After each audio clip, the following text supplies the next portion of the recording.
Hello friends, welcome to our channel. Today we're going to take a look at another horrible case with you, the case of Kat West. The case of Kat West, Kat Dawn West. Martin was born on February 15, 1975 in Davie, Florida. She grew up as an only child in a humble and modest family environment with parents Nancy and John Jonathan Martin. As a child, Kat longed for a sibling, but her mother's health issues prevented that from happening. Instead, she became extremely attached to dolls, treating them like they were alive, singing to them, and carrying them around in school. Kat was known for her beauty and outgoing personality, actively participating in sports and dance. However, during her teenage years, she began to show signs of bipolar disorder, which included depression and anxiety, followed by periods of extreme happiness and restlessness. Unfortunately, her parents didn't realize what was happening until later. By that time, Kat had started using alcohol to cope with her emotions. It wasn't until she received treatment for alcoholism that the underlying cause of her problems was discovered. In her 20s, Kat overcame her addiction to alcohol, but managing her bipolar disorder was more difficult. She had to take several strong medications that interacted with each other and caused side effects. Eventually, her disorder was brought under control, but she had to continue taking medication for the rest of her life. Sadly, her life was cut short. Kat dreamed of a traditional life with a husband, children, and a family, but her personal struggles with a psychological disorder and alcohol issues made it challenging. Despite these difficulties, she was a popular and lively person who loved being the center of attention. Kat had aspirations to become a model and would attend castings, trying out different looks. Her idol was Marilyn Monroe, whom she admired greatly. She watched Monroe's movies repeatedly, collected posters, and imitated her style and image. Interestingly, Kat bore a resemblance to Monroe, which she happily exploited and treasured. Although Kat never became a famous model, her photos regularly appeared in local magazines, earning her some recognition and a small following. People would occasionally recognize her on the streets of her hometown. At the age of 28, she finally met the man she would start a family with, William West. William Jeffrey West, who goes by his middle name Jeffrey, was born in 1970 in Alabama, where he grew up in an ordinary family. As a child, Jeffrey envisioned a future in the military or law enforcement. He was an excellent student, enthusiastic about sports, and physically fit. In the early 1990s, Jeffrey enlisted in the U.S. military, starting as a military police officer. His commitment led him to become a recruiter, responsible for recruiting new members into the Army and Navy. He eventually became the head of a recruitment division. Throughout his life, Jeffrey dedicated 20 years to serving in the military. William balanced his military career with higher education, earning a bachelor's degree in public relations from the University of South Carolina, and later a master's degree in criminal justice and disaster and emergency management. He was intelligent, composed, and goal-oriented, yet modest and somewhat introverted, preferring quiet gatherings to loud parties and shunning the spotlight. After marrying young, he became a devoted family man and responsible parent to 2 children. After retiring from the military, William joined the police department of a university town as a corporal, tasked with ensuring campus safety. He took his duties seriously and responsibly, although he never had to use his issued service firearm throughout his career. Kat and Jeffrey, an unlikely couple, met in the mid-2000s. At the time, Jeffrey was still serving in the military and married to his first wife. Despite their differences, Jeffrey being a stern, quiet military man and Kat being a flamboyant, bold attention seeker, they felt an instant attraction. Their differences, including their 5-year age gap, Jeffrey's existing marriage, and Kat's struggles with alcoholism, did not deter their relationship. Jeffrey filed for divorce shortly after meeting Kat, and in a whirlwind romance, they got married in a Las Vegas chapel just 5 months later in 2005. They had a daughter, Lola, and settled in Sarah, Alabama, Jeffrey's hometown, in a cozy custom-built home designed by Kat herself. The bedroom was a shrine to her idol, Marilyn Monroe, with numerous portraits adorning the walls. Despite their vastly different personalities, the Wests were known to their neighbors as a happy couple. Kat, who preferred to be called Caitlin, was a fashionista who reveled in attention. She took great care in her appearance, always donning bold makeup, stylish hair, and fashionable outfits that drew admiration. She beamed with joy, perpetually smiling, and thrived on compliments.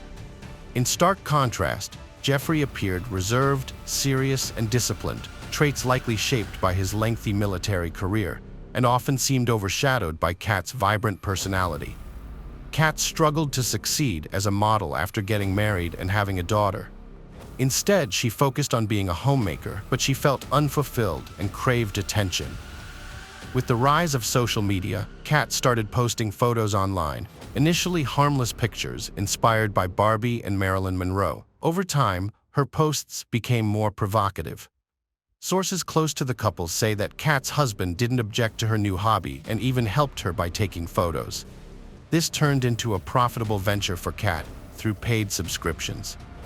The couple was seen buying seafood dishes, fine wine, and candles to set a romantic mood, captured on surveillance cameras. They appeared happy and carefree, joking and smiling, with no sign of the tragedy to come. After dinner, Kat, who had previously struggled with alcohol dependence, became her online persona, Kitty Cat, under the influence of the drinks. She asked her husband Jeff to take sultry photos, first in lingerie and then nude. Jeff agreed and took several revealing shots which were posted on Kat's private profile for fans only. By around 1 p.m., what was supposed to be a romantic evening escalated into a tragic nightmare. The next morning, January 13th, around 5 a.m., a young neighbor of the Wests headed to work. Although the sun hadn't risen, it was light enough outside for her to notice something unusual as she passed the Wests' house. At first, she wasn't sure what she was seeing, but as she slowed down, she realized with horror that an almost fully naked woman was lying motionless on the road. A woman witnessed someone standing on the doorstep of a house, but they vanished when they saw her. She couldn't determine if they entered the house or fled down the street. She was startled and uncertain, so she didn't approach the body right away. Instead, she went home, informed her parents, and together they called emergency services to report their discovery. At the operator's request, the family returned to the scene and examined the body.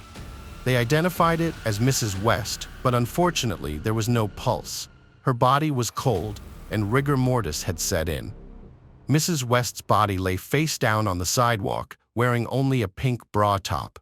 A blood-stained pool had formed beneath her head, and a bottle of absinthe with bloodstains was nearby. Her damaged smartphone lay a short distance away.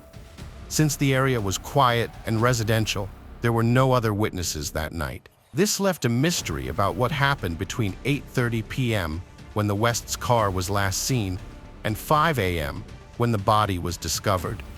The only person who might know what happened is Mr. West, but is he hiding something? Detective Michael Melhoff was one of the first to arrive at the scene of the crime. He went to the house where her body was found and spoke to the man who answered the door. The man appeared anxious but claimed he didn't know what was going on.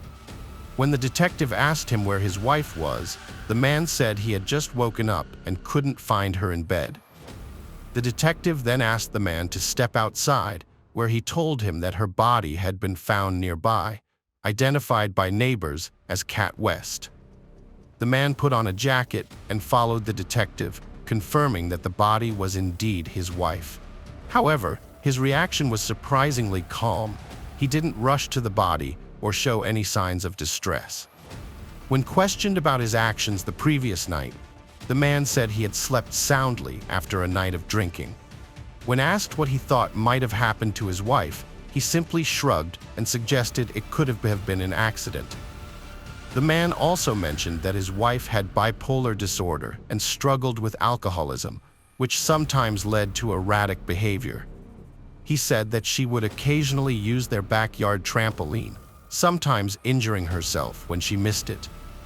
A search of the house found no signs of a struggle or violence, but it did reveal evidence of a night of drinking, with 2 plates of leftover food, 2 glasses, and a half-empty brandy bottle on the kitchen table.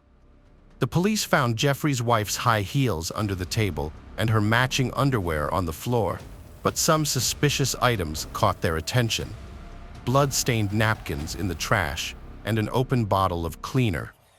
Jeffrey was arrested as the main suspect that day. He told investigators that he and his wife Kat had a tumultuous evening. After a photo shoot, Jeffrey wanted to move to the bedroom for a more intimate setting. He left to take a shower and returned to find Kat still sitting at the table, drinking straight from the bottle and texting on her phone. This infuriated Jeffrey, and he asked her to put the phone away, but she refused. When he tried to take it from her, they had a small struggle, during which he accidentally elbowed her face, causing a few drops of blood to appear from her nose. Jeffrey claimed that this was the blood the police found on the napkins. He said he eventually took the phone from Kat and threw it out the door into the darkness. Then, he went to bed, thinking Kat would soon calm down and join him. He allegedly had no idea what happened next until the police knocked on his door, asking about Kat. Mr. West proposed several theories to explain his wife's disappearance and death. One possibility was that she went outside to find her phone, taking the absinthe bottle with her to finish it. In this scenario, she might have fallen, hit her head on the bottle, lost consciousness, and frozen to death. Alternatively, someone might have attacked her.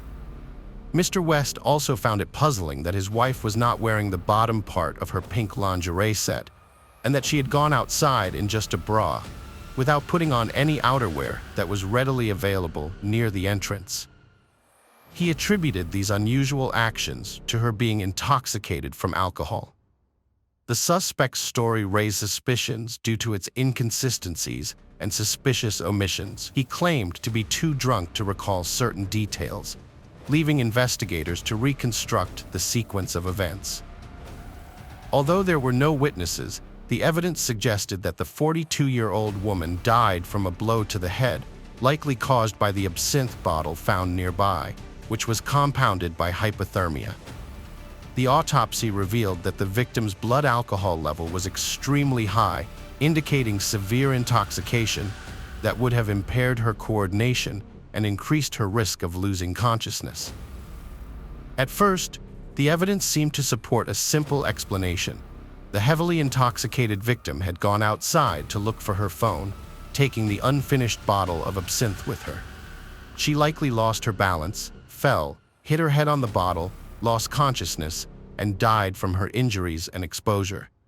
However, the investigation found this scenario too convenient and suspiciously staged. Although the bottle with blood traces was found next to the victim's head and her smartphone was nearby, forensic analysis cast doubt on the idea that she had fallen and hit her head by herself. If that were the case, the bottle would likely have rolled away from her head, not remained alongside it. Kat's and her husband Jeff's fingerprints were found on a bottle, along with some unidentifiable smudged prints. The presence of blood-stained napkins and an opened bottle of household cleaner in the house led investigators to conclude that the couple had a violent argument. According to the theory presented in court, Kat's obsession with her online subscribers sparked the fight. In a fit of rage, Jeff allegedly struck Kat with the bottle, causing a fatal injury. Panicked, he attempted to make it look like an accidental fall by cleaning up the blood, but he failed to dispose of the evidence. The fitness app on Jeff's phone supported this theory, as it showed he was active in the house until midnight and again early in the morning before the police arrived, contradicting his claim of being asleep. The police believed Jeff was trying to conceal evidence during these periods. A neighbor who discovered Kat's body remembered seeing a male figure on the doorstep who quickly left in an unknown direction in the early morning darkness. However, she couldn't confirm whether it was Jeff or someone else, nor could she say whether the person entered the house or not. The investigators were intrigued by the online presence of the deceased, who had many male admirers paying to see her revealing photos as Kitty Cat. This led them to consider the possibility of an obsessed follower among her subscribers, someone who might have tried to track her down for a personal encounter. The victim, a middle-aged homemaker, regularly received messages from men, some of which were inappropriate. However, she kept her distance, and there were no explicit threats or harassment. A few persistent fans from other states with solid alibis were quickly cleared as suspects. Despite this, mysterious footprints were found on the doorstep that didn't belong to the homeowners, but they vanished on the lawn, leaving their origin unknown. Jeffrey West's neighbors, friends, and family described the couple as happy and content, with Jeffrey aware of his wife Kat's online activities, which he viewed as harmless. However, their social circle was unaware of Kat's online persona, Kitty Cat, just as most of her followers didn't know her real identity. When asked if he had ever been violent towards Kat, Jeffrey denied it, saying he loved her too much to harm her. Despite this, the couple frequently argued, including a heated exchange on January 12th, in which Kat questioned their compatibility due to their differing personalities. Although Jeffrey remained the prime suspect based on forensic evidence and circumstantial details, his family, including his parents, daughter, and in-laws, were convinced of his innocence, adamant that he could never harm Kat. Jeffrey West was arrested and unable to post the $500,000 bail, so he remained in custody for nearly 3 years until his trial. During this time, he was offered a plea deal, which would have reduced his sentence if he admitted to killing his wife. However, he refused the deal, maintaining his innocence. The trial, which began in November 2020, received significant media attention due to Kat's online fame. This publicity put a lot of pressure on the judges and jurors. By this point, the possibility of someone else being involved in Kat's death was no longer considered. The prosecution argued that all the evidence pointed to Jeffrey West as the killer. They believed that in a fit of jealousy and while under the influence of alcohol, he hit his wife with a bottle, causing fatal injuries. In a panic, they suggested that he then staged the scene to look like an accident and removed evidence from the house. Jeffrey's defense team, on the other hand, argued that Kat's death was indeed an accident. They cited her extremely high blood alcohol levels, which they believed affected her balance and coordination. Kat's mother gave a heartfelt testimony in support of her son-in-law, describing her daughter as eccentric, but emphasizing that Jeffrey loved her deeply and would never harm her. She also asked the court to consider the well-being of their granddaughter, Lola, who had already lost her mother and now risked losing her father as well. After deliberating, the jury delivered a guilty verdict for involuntary manslaughter on January 11, 2021. Jeffrey received the maximum sentence of 13 years, including time served. It's worth noting that if he had accepted the initial plea deal, he might have already been released from prison. Today we're going to take a look at another horrible case with you, the case of Alexandria Costiel. Alexandria "Ally" Costiel was born on September 11, 1997, in St. Louis, Missouri, to Cindy and Keith, and had a brother, Andrew. Her contagious smile and warm personality instantly drew people to her. With her infectious joy, Ally made everyone around her feel comfortable, earning her a beloved status in her community. From a young age, Ally's bubbly nature stood out. She possessed an innate ability to make people smile and brought happiness wherever she went, whether playing with friends, interacting with classmates, or spending time with her family.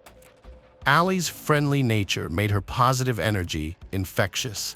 She could easily connect with people from all walks of life and was never hesitant to strike up a conversation with someone new. In addition to her charming personality, Ally was known for her unwavering kindness and compassion. She was always willing to lend a helping hand or offer a listening ear to those in need.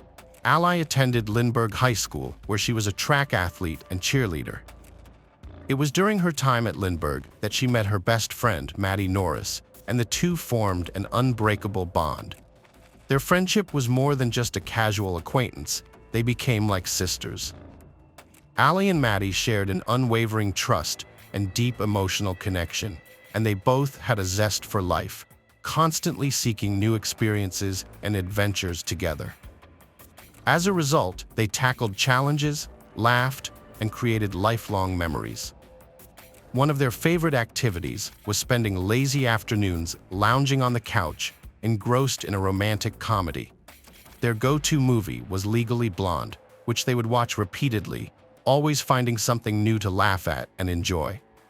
The lighthearted humor and relatable characters provided them with endless entertainment.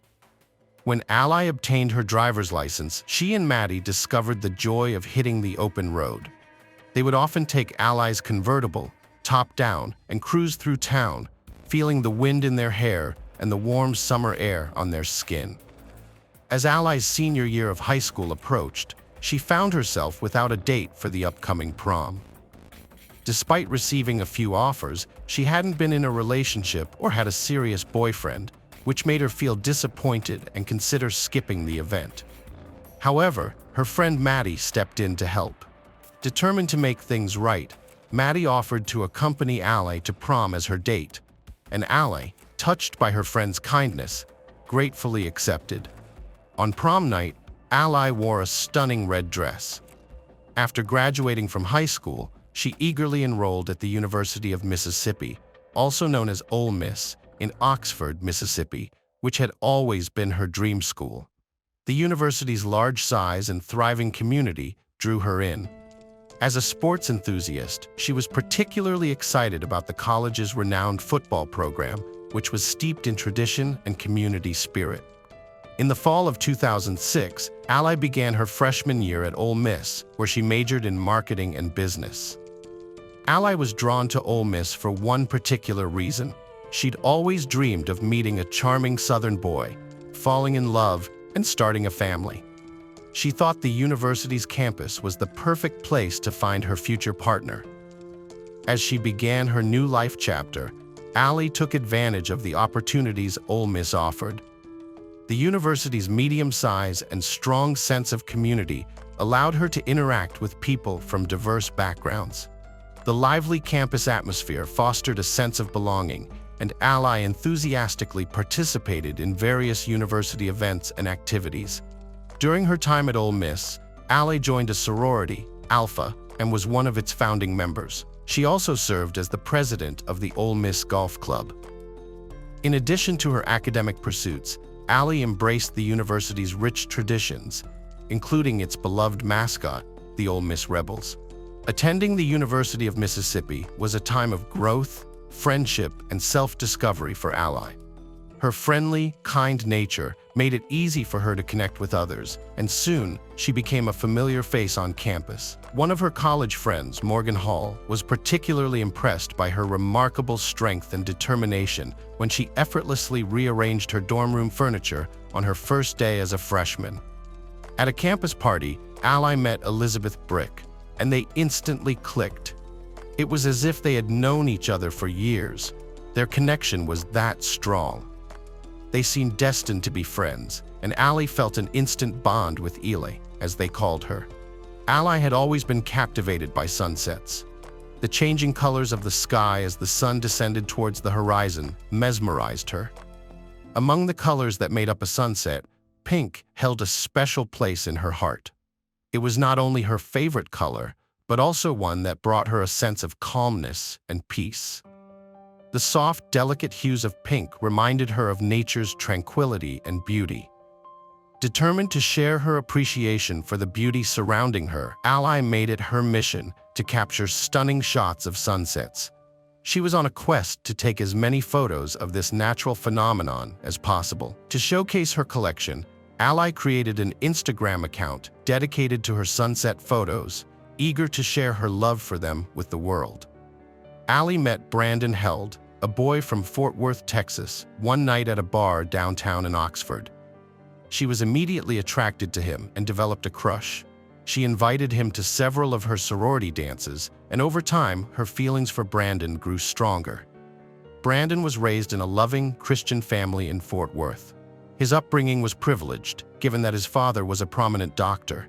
He had a typical Texan childhood, enjoying outdoor activities like hunting, fishing, and soccer.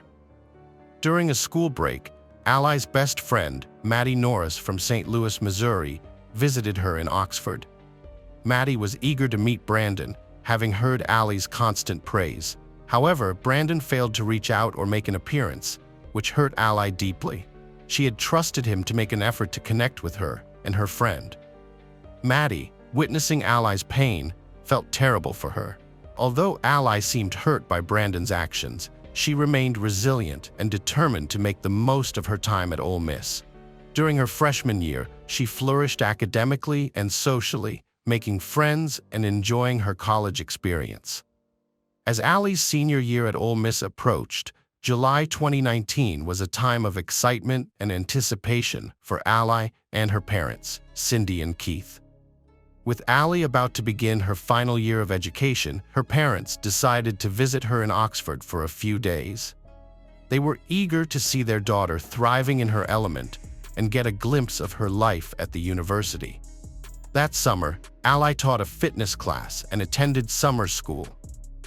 When her parents arrived, Allie enthusiastically showed them her favorite spots around town, taking them on a personalized tour of her campus. She shared her excitement about the various buildings and landmarks, giving Cindy and Keith an opportunity to witness her growth and take pride in her accomplishments. While Allie's parents were visiting, Cindy cooked her daughter's favorite dinner one evening, and they shared a special meal together, bonding over the delicious food and reminiscing about old times. Because Allie loved everything beachy, she and Cindy drove to a store and bought beach-themed home decor items for her apartment. They spent a few hours shopping for items that would add a touch of coastal charm to Allie's living space, including beach-themed decorations and colorful throw pillows. As Allie's parents were preparing to return home to St. Louis, Allie begged them to stay one more day, wanting them to experience more of what Oxford had to offer before they left. Despite their initial plan, Cindy and Keith eventually agreed to stay an extra day, on July 19th, the day they were originally supposed to return home. Later that evening, around 7 p.m., Allie's parents called, and Allie answered the phone, still groggy from having just woken up from a nap. She told her mom about her plan to go out with friends that evening. Unaware of the conversation's significance, Cindy told Allie she loved her and hung up, unknowingly speaking to her daughter for the last time. Sardis Lake, a 30-minute drive from Oxford, is a vast area popular for hunting camps and recreational spaces. The area is large, and the local sheriff's department patrols it regularly to ensure security. On June 20, 2019, a police officer was assigned to patrol Sardis Lake in the early morning hours. Darkness surrounded the isolated lake, where the officer drove, sensing desolation. He spotted something odd near a picnic table, got out and was met with horror, a young woman's body riddled with 9 gunshot wounds. The officer was shocked by the discovery and immediately called for backup.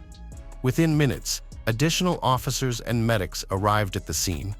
As they arrived, the backup officers spotted a purse in a nearby ditch. One of the officers cautiously approached the bag, opened it, and found a wallet inside. The wallet contained an Ole Miss student ID and a driver's license with the name Alexandria CLE. After Allie's body was discovered at Sardis Lake, Cindy and Keith, her parents, had to be contacted. At the time, they were at their home in St. Louis, far away from their daughter, and they never expected to receive a phone call in the middle of the night with the devastating news that Allie had been the victim of a homicide. This news was extremely difficult for Cindy to accept.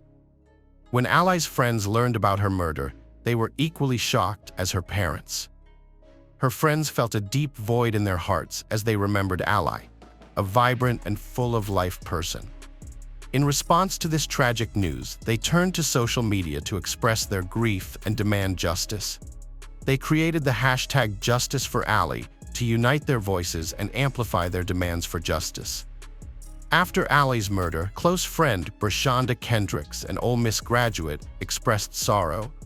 Brashonda, who worked in student housing, described Allie as having contagious happiness and a positive outlook, always wearing a big smile. They met at Crosby Hall, where Brashonda worked, and Allie would stop by to say hello. Brashonda remembered Allie as a sweet girl who lived life to the fullest. Allie's sorority, Alpha Sorority, released a statement expressing their shock and sadness at the loss of one of their members. They stated that they were grieving the loss of Allie Costiel and sent their deepest sympathies to her family during this incredibly difficult time. The sorority hoped for solace for their Alpha I sisters. At the Sardis Lake crime scene, where Allie's body was found, investigators discovered several cans of White Claw seltzer scattered on the ground, along with 140 caliber shell casings. A ballistic expert was called in to analyze the scene and reconstruct the events.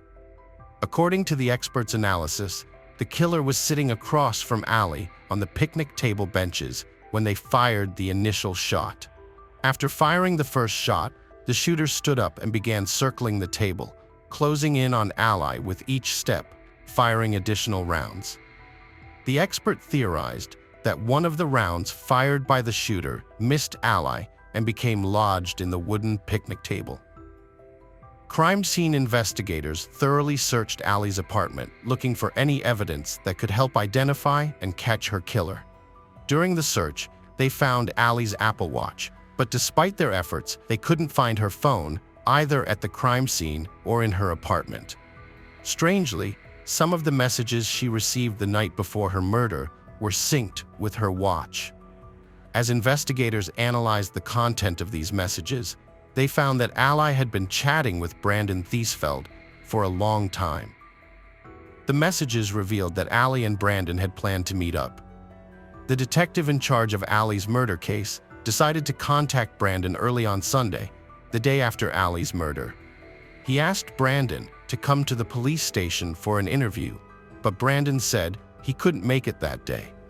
Instead, Brandon offered to meet the detective at 8:30 a.m. the next morning. However, Brandon failed to show up for the scheduled interview on Monday morning.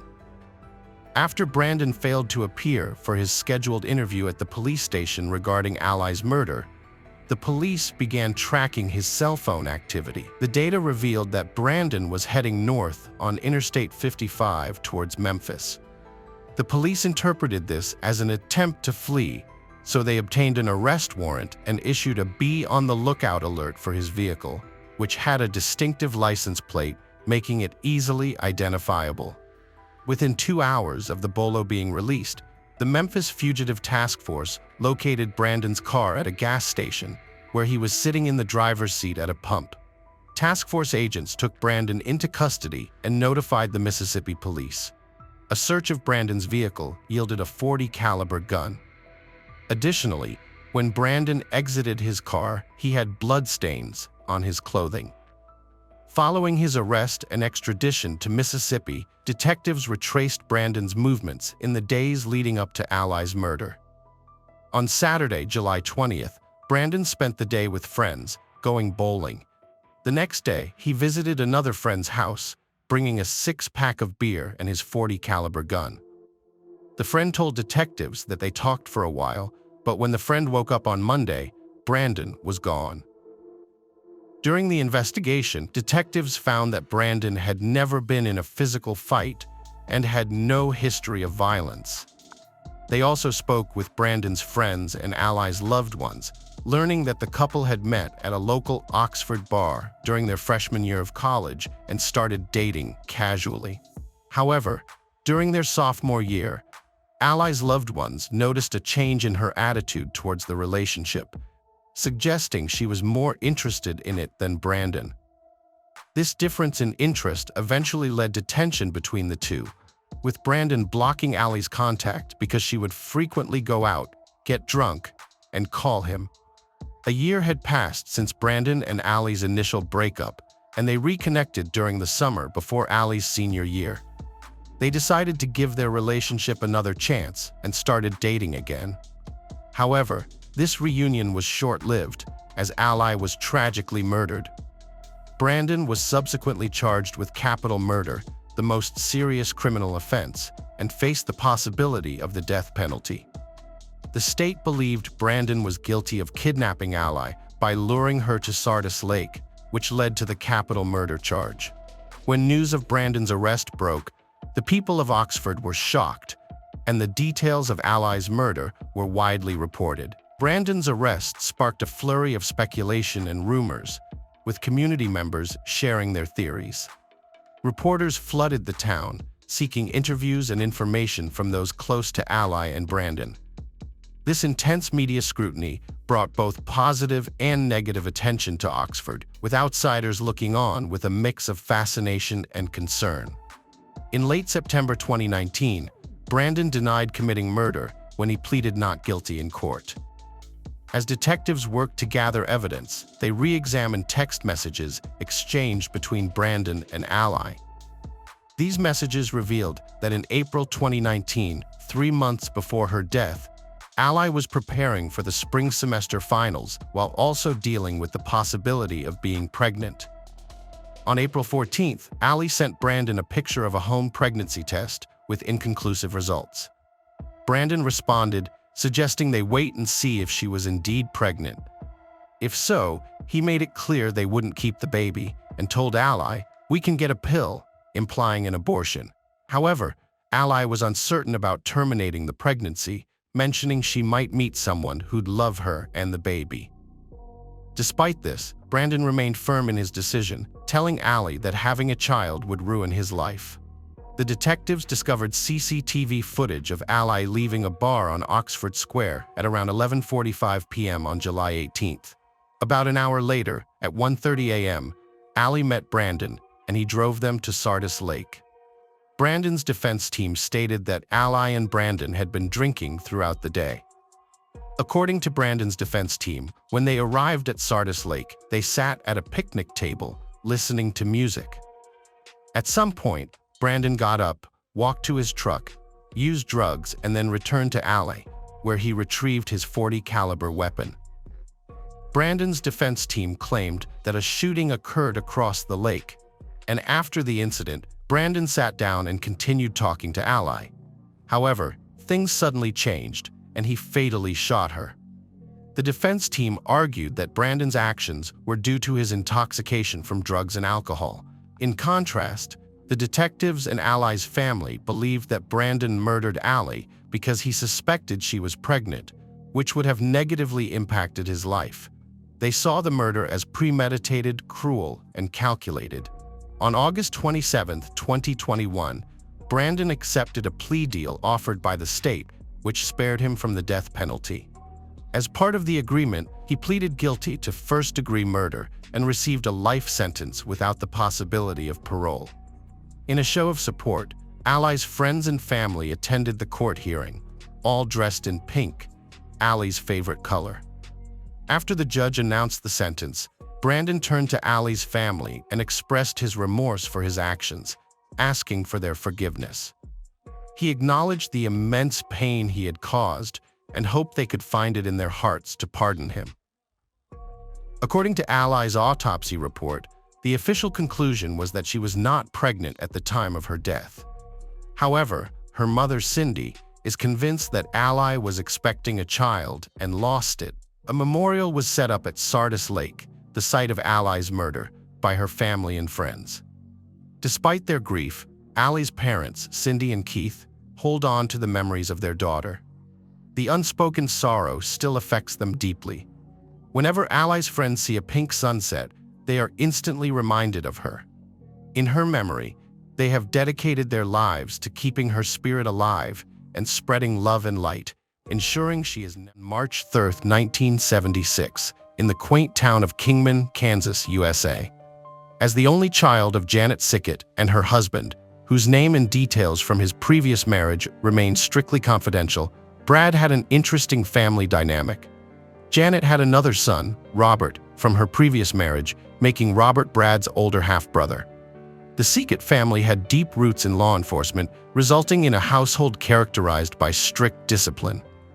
Though information about Brad's childhood is scarce, It is documented that he attended high school in Kingman. Brad was tall and sturdy, traits that enabled him to pursue wrestling and bodybuilding during his high school years. His dedication to physical fitness soon paid off, as he excelled in various inter-school tournaments, often securing first place. This success turned him into a star wrestler and a notable figure within his school. At 16, while competing at a major wrestling event in the Kansas City Coliseum, Brad met a girl named Vashie Forrest.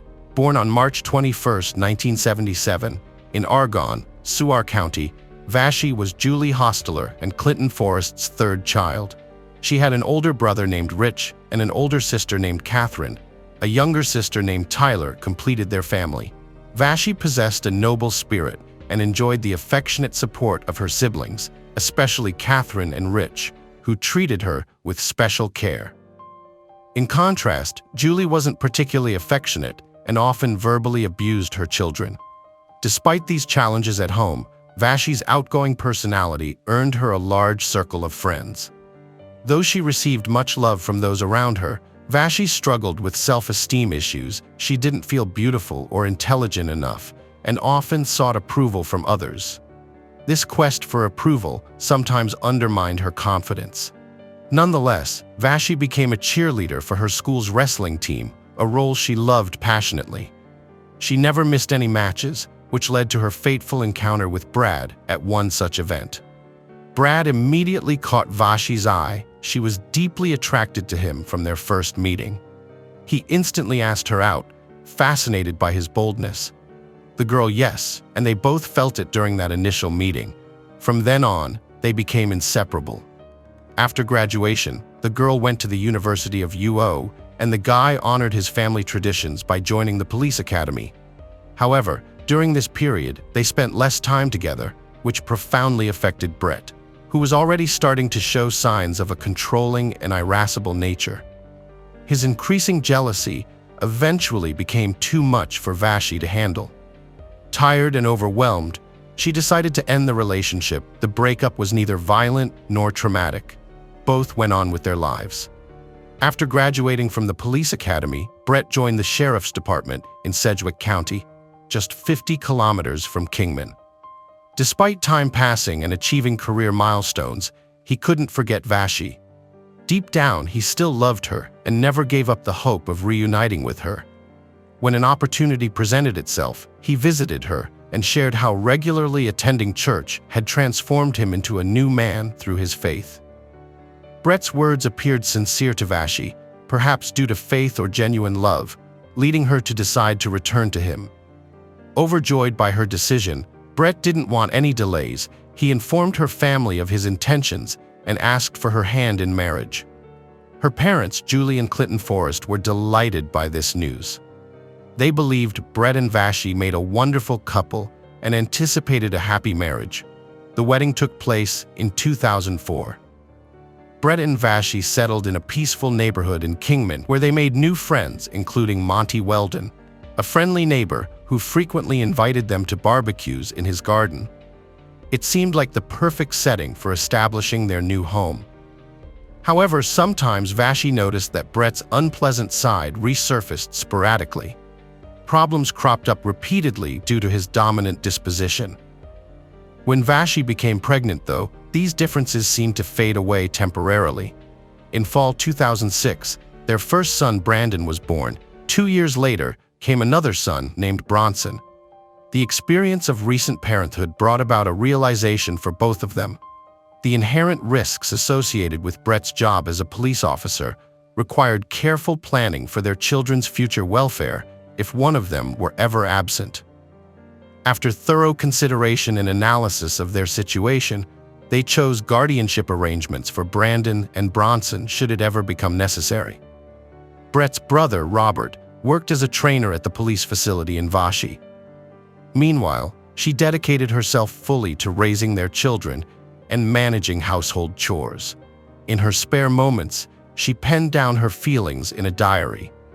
Although Brett was a loving and devoted father, his behavior could be somewhat rough with the children during playtime, often treating them like adults. Even though Brett's violent tendencies appeared controlled, It seemed they were waiting to break free. One day at work, Brett used excessive force to subdue an inmate by slamming his head against a concrete wall. The victim sustained a fractured skull and brain damage and died a few days later. Brett faced a lawsuit for excessive use of force but received full support from his boss, Sheriff Gary Steve. The prosecutor's office and the Kansas Bureau of Investigation dismissed the complaint, clearing him of all charges. Brett did not show remorse. Instead, he admitted to colleagues that he enjoyed violence, especially when punishing those he deemed bad people. Later on, Brett and another officer forcibly subdued a defendant who had lost control and resisted removal from the courtroom for contempt of court. This action drew praise and resulted in both officers receiving a bronze medal from the sheriff for their meritorious behavior. Despite Vashi's love for her children, she still had career aspirations. Recognizing the emptiness she felt inside, she sought and secured employment as the new human resources manager at Vito's communications company. Brett took this development ambivalently. Ideally, he wanted his wife to focus solely on household duties and the education of their children, Brendan and Bronson. It wasn't long before he began to complain about Vashi spending too much time at work, a role he didn't accept her having in the first place. Consequently, their arguments increased significantly. For the sake of their children's well-being, Vashi made extensive efforts to mend their marriage, but felt it was all in vain. She had an intuition that this situation would end badly. With the aim of resolving their conflicts, Vashi and Brett began seeing Connie Sodman, a clinical social worker, during initial sessions.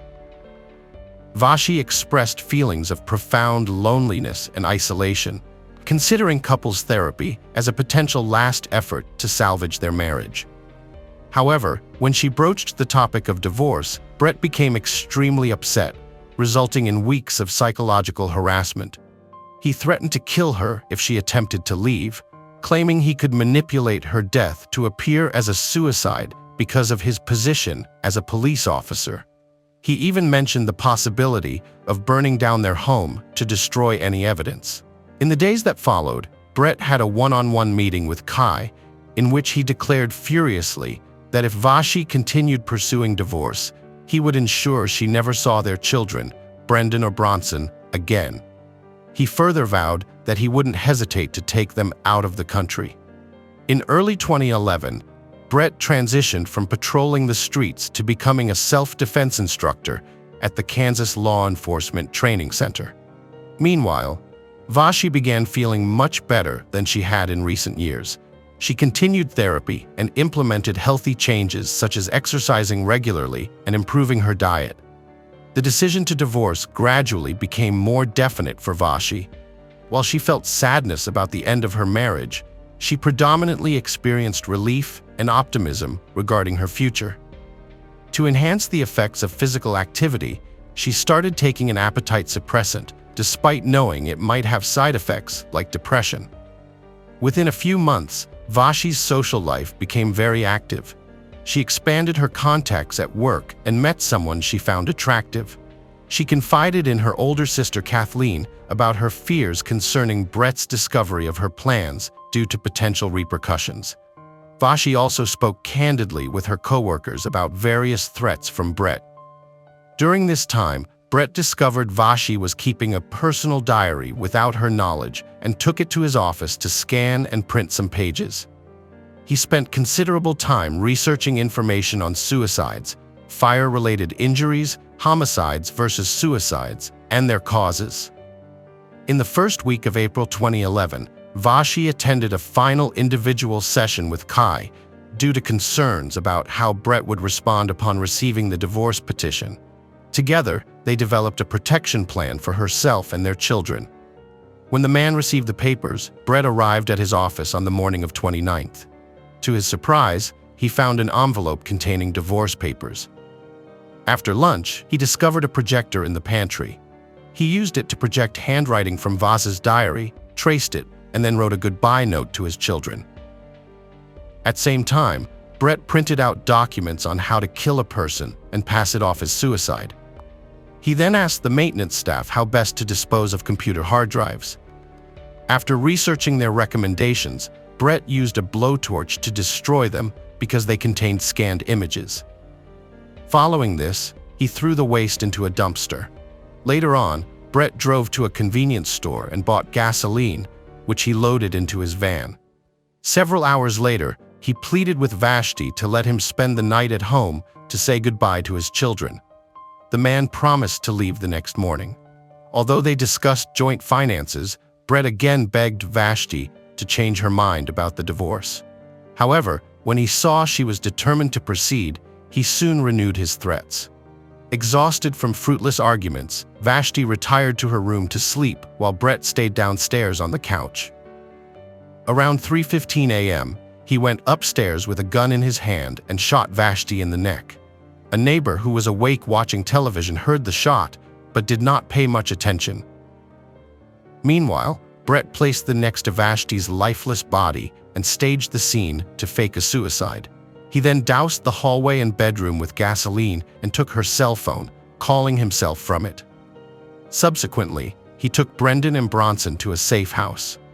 When everything was ready, he started the fire. The flames quickly engulfed the main room and caused cartridges still in the chamber of the gun to start firing. Neighbors woke up startled at around 3:45 a.m., initially thinking there was a shooting. By 3:57 a.m., 911 operators received a desperate call from Brett, who said that his wife had shot herself.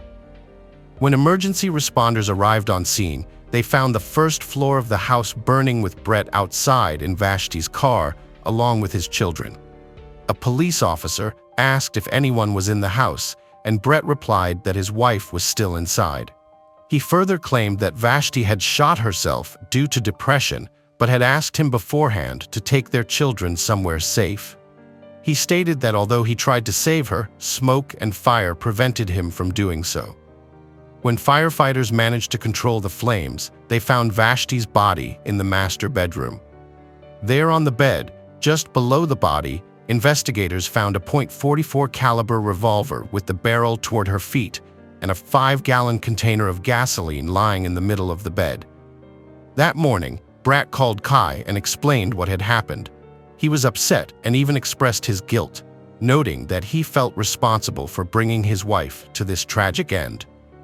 In front of his co-workers, he maintained his CB by repeating the same details he shared with investigators. 2 days later, officers discovered Vash's diary in her car. On the last page was a handwritten letter and suicide note taken in for forensic examination. The forensic report determined Vash died instantly from a gunshot wound to the head. She also sustained gunshot wounds to her torso and thigh. Blood and lung tests were negative for smoke inhalation and carbon monoxide, normally present in fire victims. The burns on her body prevented the examiner from concluding if it was homicide or suicide. Despite Brett's threats about committing a perfect crime making it look like suicide to avoid punishment, things didn't go as planned. Police soon noticed inconsistencies in Brett's story.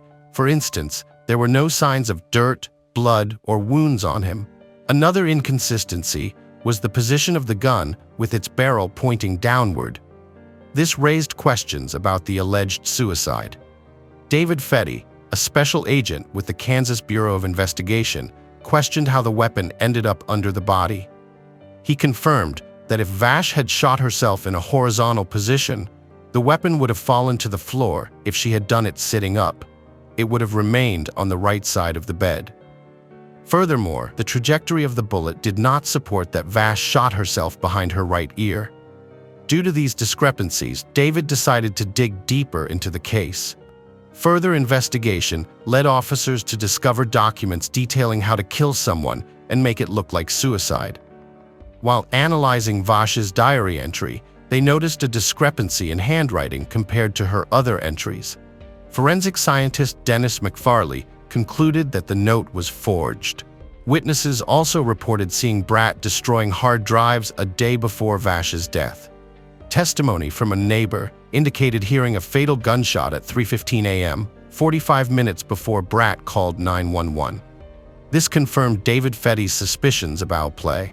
On May 13, 2011, police arrested Brad. He was charged with first-degree premeditated murder and 2 additional charges of endangering his sons. Brendan and Bronson were subsequently placed in the care of Kathleen. During questioning, Brad described Vashti as not being the cheerful and balanced woman she portrayed herself to be.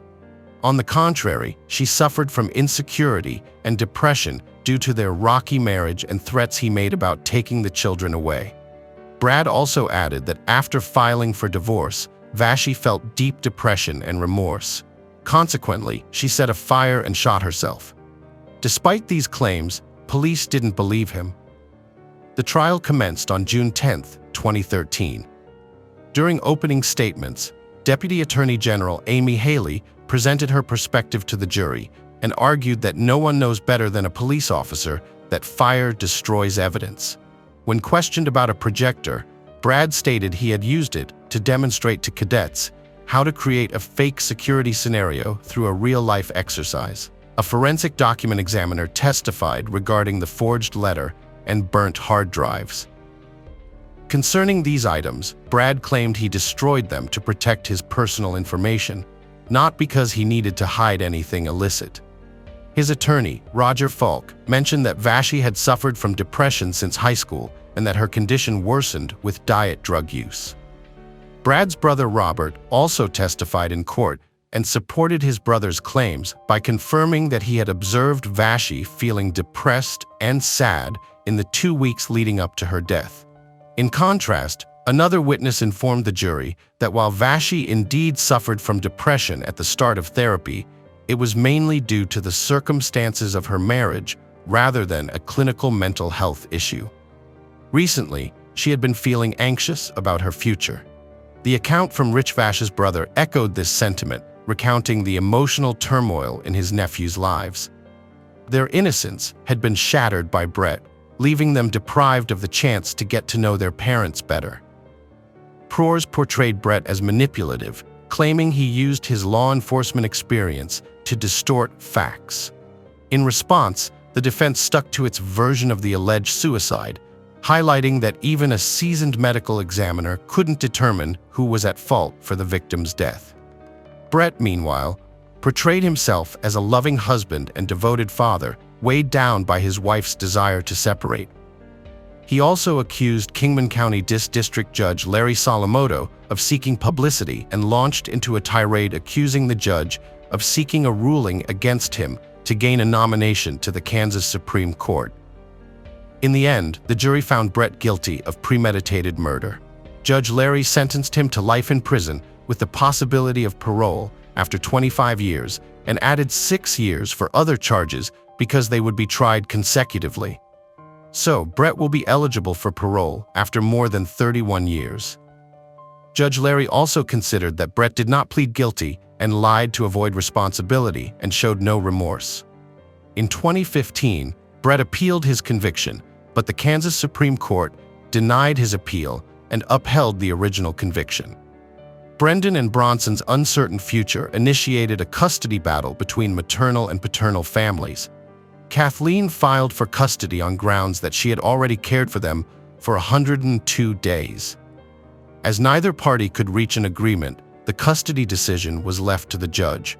However, it's important to note that there's been no news yet on the outcome of this custody battle. 2017, at a high-end hotel in Soho, New York, a crisp $100 bill quietly slid across the check-in counter. The desk clerk was astonished by the generous tip from a young lady named Anna. She announced she planned to stay at the hotel for an entire month. At 26 years old, Anna chose a luxurious room adorned with ceramic art pieces and expansive windows showcasing the vibrant New York streets. The cost of this accommodation was $400 per night. Over the following weeks, Anna frequently approached the front desk for additional services for her room, always leaving generous tips. She appeared well-versed in the city's fashionable locales and was familiar with the proprietors of these establishments. She even knew the names of various bartenders and servers. Anna donned high-end designer wear and enjoyed gourmet meals. Despite her apparent affluence and education, Anna's demeanor struck many as unusually discourteous. She never expressed gratitude, was often brusque with the staff and constantly hurried them along. Regardless of this behavior, she rapidly gained a reputation as a lavish tipper. The hotel staff competed for the opportunity to attend to her room, knowing they'd receive no less than $100 for their efforts. Anna seemed to spend extravagantly, almost eager to part with her money.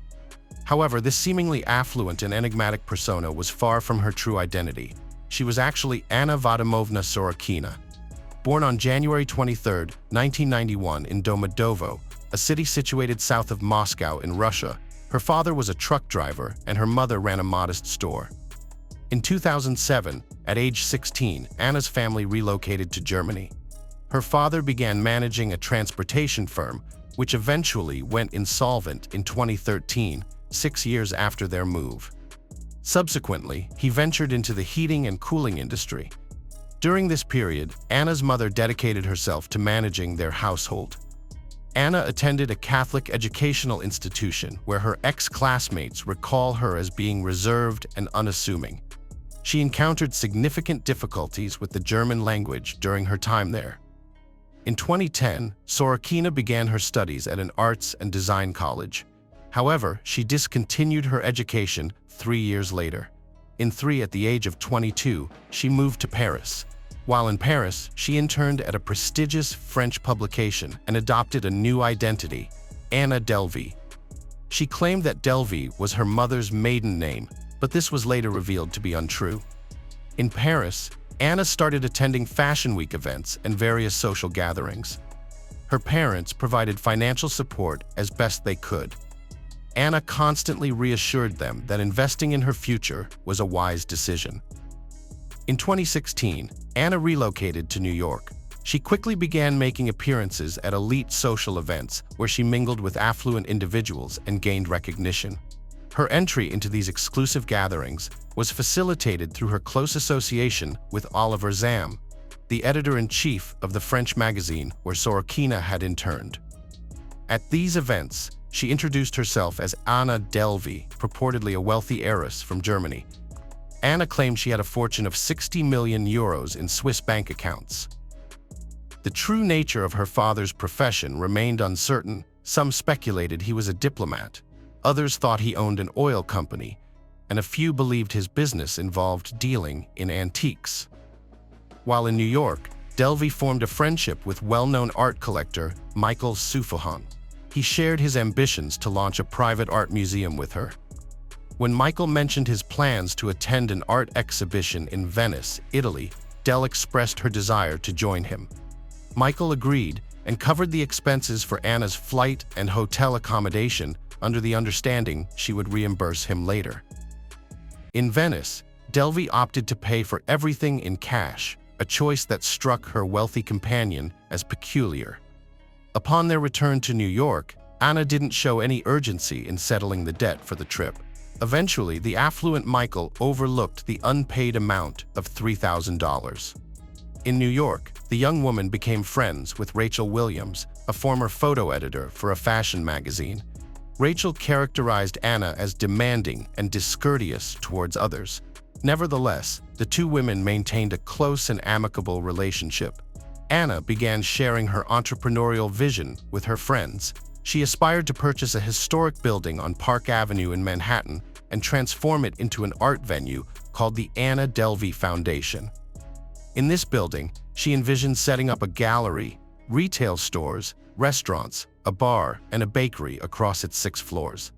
Simultaneously, Delvey started employing specialized software to fabricate counterfeit bank statements and other financial documents. These were meant to substantiate her claim of possessing 60 million EUR in Swiss bank accounts. Initially, Delvey secured small loans to sustain her extravagant lifestyle by enlisting the help of various financial advisors.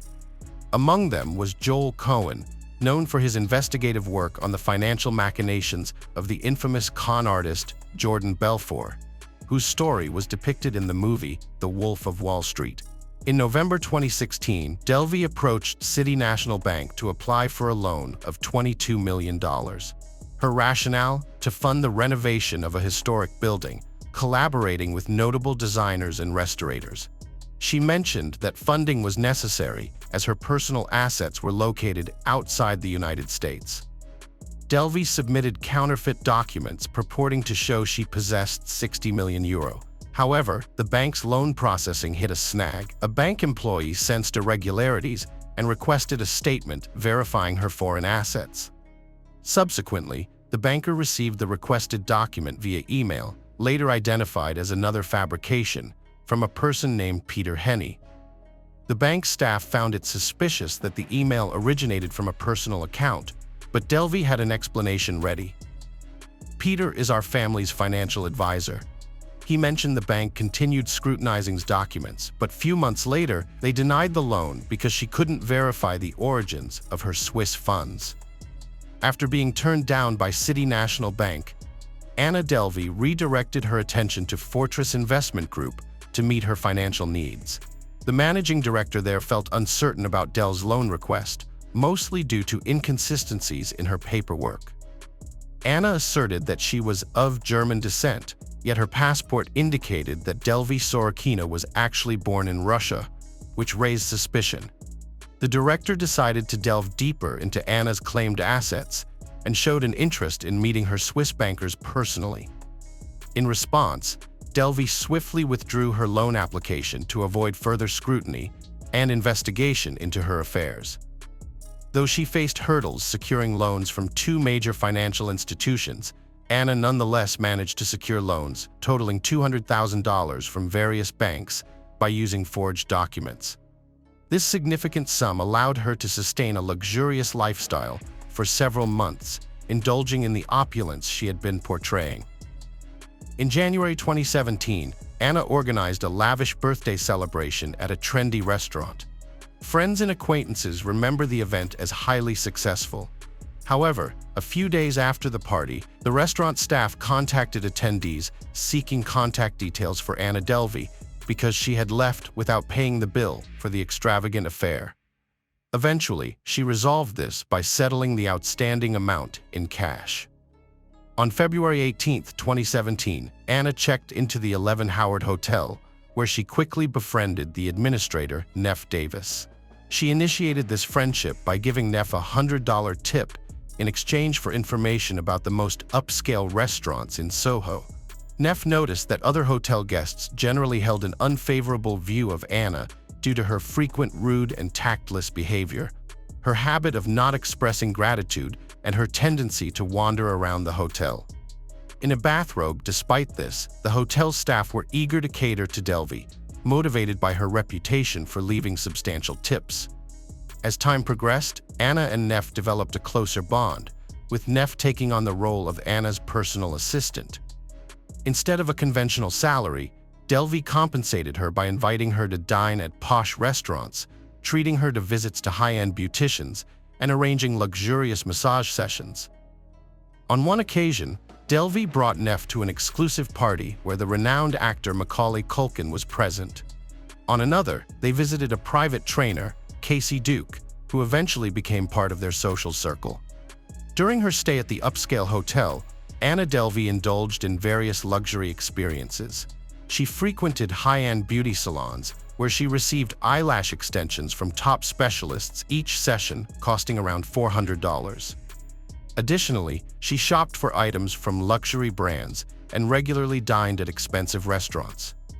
All these lavish expenditures were charged to her account at the 11 Howard Hotel. 3 weeks into Delvey's stay at the hotel, the management realized that the credit card information she had given at check-in was not valid. The hotel owners demanded that Anna promptly settle a bill of $30,000. By then, Delvey had nearly depleted her funds due to her continuous splurging on pricey food and services. Consequently, her social circle had significantly diminished, leaving her to spend time mainly with her 3 closest friends, Neff, Casey, and Rachel. When queried about her financial situation, Delvey remained tight-lipped. On one occasion, Delvey invited Neff to dine at a restaurant after their meal. The payment attempted with Delvey's bank card was declined. She then offered the waiter a series of 12 different credit card numbers, but none were accepted. This left Neff with no choice but to cover that $83 bill using her own savings. However, just a few days later, Delve reimbursed Neff for the expense, paying back triple the amount in cash. This occurred in April 2017. Utilizing falsified documents, Anna Delvey secured a loan of $70,000. She promptly used $30,000 from this sum to settle her outstanding bill at the 11 Howard Hotel. The following month, after submitting a counterfeit bank transfer confirmation from Deutsche Bank, Delvey arranged for a charter flight on a business jet to Omaha, Nebraska. Her intention was to attend an annual investors meeting, hoping to meet the renowned billionaire Warren Buffett. Also in May 2017, Delvey invited a group of her friends, including journalist Rachel Williams, fitness trainer Casey Duke, and a team of videographers for a trip to Morocco. The purpose of this journey was to film a documentary about establishing her philanthropic organization, the Anna Delvey Foundation. For their accommodation, she reserved a luxurious villa in a 5-star hotel complex costing $7,000 per night. The villa featured 3 bedrooms, a private pool, and a dedicated personal assistant. Early into their stay, Casey Duke suffered from food poisoning and had to urgently return to America for medical care. A few days thereafter, the hotel staff informed Delvey they were unable to process payments using her credit card. Anna blamed the staff for incorrectly entering her card information, resulting in the immediate dismissal of one employee for failing to verify the payment data accurately. In this tight spot, Delvey persuaded Rachel Williams to cover the substantial bill of $62,000, an amount equaling Rachel's yearly income. Moreover, Rachel also bore expenses for the flight to Morocco, various purchases made by Anna, and a private excursion to the Majorelle Garden on her credit cards. Despite these considerable charges accruing on Rachel's account, avoid repetition, Delvey assured Rachel that she would reimburse her soon enough. She promised to reimburse these costs later. However, after their return, Anna only paid back $5,000 to Rachel. This left her friend distressed and forced to borrow money from others to afford her apartment rent in New York. By July 2017, grievances about Anna Delvey had begun to surface, notably from designer Mark Creamer, whom she had contracted a year prior for branding services. Creamer was demanding payment for his work, with his fees totaling $17,000. During this period, Anna was frequently moving between hotels, accruing substantial debts and consistently failing to settle her bills. Eventually, she found herself in a dire financial state and reluctantly sought refuge with her friend Casey. At one point, the 2 women met in a restaurant to discuss Anna's life and financial predicament. Initially, Anna was evasive in her responses, but soon broke down in tears during the conversation. She claimed that her financial woes would be resolved once she succeeded in acquiring the historic building she had been eyeing. It was at this juncture that Rachel Williams realized she was unlikely to recover the remaining sum owed to her by Delvey. Prompted by this revelation, Rachel composed a letter to the local prosecutor's office. Within an hour of sending the letter, law enforcement officials contacted her and revealed they were already conducting a criminal investigation into Anna Sorokin. On October 3, 2017, while undergoing addiction treatment at a rehabilitation center in Los Angeles, Anna Delvey was apprehended and charged with grand larceny and check fraud. By the spring of 2019, the then 28-year-old Anna Delvey faced trial in a case that extended over several months. She was accountable for debts amounting to at least $275,000 owed to various organizations and individuals. The prosecution argued that Delvey's criminal activities spanned a period of 10 months from November 2016 to August 2017. They claimed that Anna Sorokin's mode of operation involved funding lavish lifestyles among her middle-class friends to avoid raising suspicions about her supposed wealth.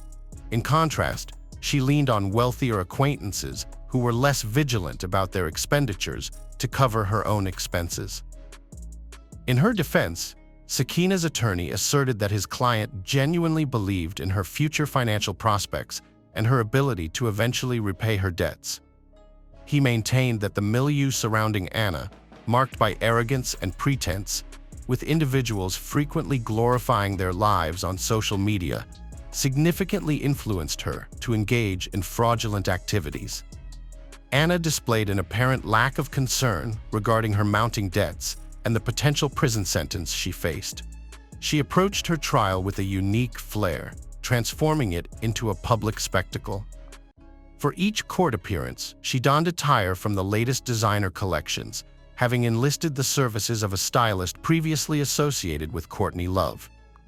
The stylist's selections were crafted to present Anna in a serious light while simultaneously garnering sympathy. Throughout the trial, Anna consistently made appearances in high-end designer clothes and expressed dissatisfaction with what she perceived as inadequate media coverage of her case. Despite not viewing herself as a fraudster, Anna Delvey was ultimately convicted. She received a sentence of 4 to 12 years in prison, along with a fine of $24,000. Additionally, she was mandated to compensate the victims with $200,000 in restitution. In a candid interview with journalists, Anna openly admitted that she harbored no regrets about her past actions. She even asserted that given the opportunity to revisit her choices, she would make the same decisions all over again. In 2019, Rachel Williams, one of Anna's acquaintances, published a book titled My Friend Anna.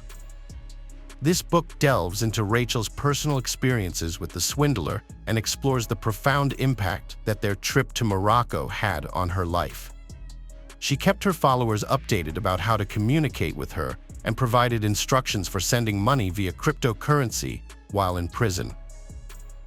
Delve took meticulous care of her health and appearance, ensuring she slept at least 12 hours daily and dedicated 9 hours each week to yoga practice. She proudly claimed physical changes, noting she had slimmed down and grown a few centimeters taller. Without access to a phone, she immersed herself in books. Anna expressed dissatisfaction with the prison food, particularly missing fresh greens and broccoli. Resourcefully, she made her own nut milk, cultivated greens, and frequently experimented with new organic products available in the prison commissary. After serving 4 years in prison, Anna Delve was released on February 11, 2021. She quickly reverted to her previous extravagant lifestyle by moving into a lavish hotel, courtesy of funds received from Netflix for the rights to adapt her story. Part of this income was used to settle some of Anna's outstanding debts. However, her freedom was short-lived. Just 6 weeks following her conditional release, on March 25, 2021, Anna Delve was taken into custody by U.S. Immigration and Customs Enforcement due to an expired visa. The decision to detain her was influenced by the immigration judge's assessment that if released, Delve would likely revert to fraudulent behaviors. In February 2022, Netflix launched the series Inventing Anna, written by Shonda Rhimes, famous for creating Grey's Anatomy and Scandal. Actress Julia Garner portrayed Anna Delve in the series. It's reported that Sorokina received $320,000 from Netflix for the rights to her story. Currently, Anna is under house arrest in a New York apartment where she is prohibited from using the internet and rigorously follows this restriction. She regularly contacts her parents by telephone and is permitted meetings on Thursdays. She engages in magazine photo shoots and provides interviews. In January 2023, a photo captured her celebrating her 32nd birthday with flair in her New York dwelling. Sorokina is crafting ambitious plans for the future and aspires to initiate her own reality show, aiming to host notable figures like Madonna and Elon Musk as guests on her program. Welcome to our channel. Today we're going to take a look at another horrible case with you. The case of Adam Strong. Many crimes unfortunately remain unsolved for various reasons. According to forensic experts, this often happens if not all theories are considered, or if one of the theories wasn't fully explored. Thus, grieving families sometimes never learn the secret of a loved one's disappearance or the cause of their demise. However, occasionally crimes are uncovered over time, often by complete chance. The investigation into the crime against teenage girl Rory Hacha began with a call to a plumber due to a clogged sewer line, which led to the discovery of several brutal acts against schoolgirls. This case made quite a stir, and the apprehended criminal was found to be involved in a similar atrocity that happened 10 years ago. Although many believed that the police had caught a true serial predator who targeted young women, only 2 incidents were proven with great difficulty, despite the presence of ample evidence. On September 11, 2017, in the Canadian city of Oshawa, Ontario, a local fisherman spotted something horrifying in the city harbor. Floating in the water was a severely disfigured and decomposed human torso. The man immediately reported his find to the police, and the remains were soon retrieved and taken to the forensic medical service for identification and necessary examinations. Experts immediately faced difficulties in identifying the body. It lacked limbs and a head, and it was practically gutted. They managed to determine only that the remains belonged to a young woman aged between 18 and 25 years. It was impossible to identify the victim by fingerprints, dental records, or distinctive features. However, a fragment of a tattoo was visible on the neck, but it was impossible to make out what it represented due to the advanced state of decomposition. There was only hope for a DNA analysis, but no matches were found in the existing database.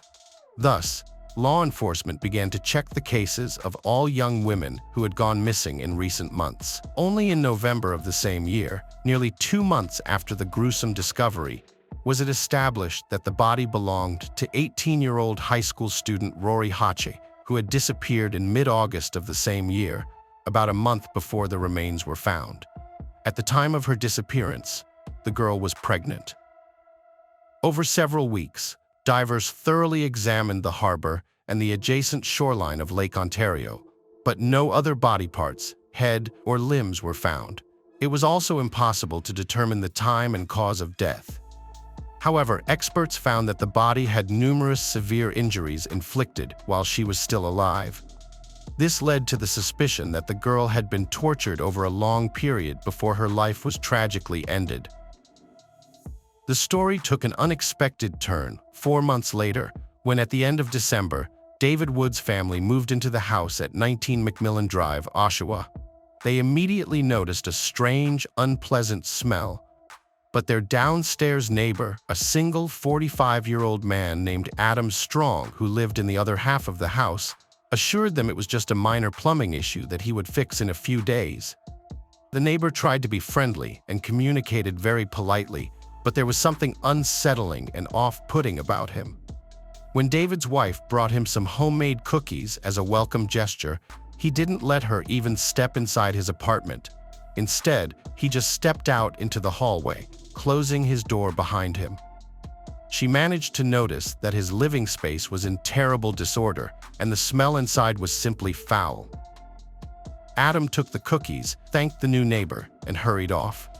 Later, when the neighbors crossed paths in the yard, he apologized for not inviting her in, explaining that he was about to renovate and that his apartment was not looking its best at the moment.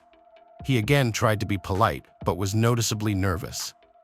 For several days, as the Wood family settled in, they tried to ignore the smell. But on December 29th, they finally called a plumber due to a sewer blockage and the intensified stench.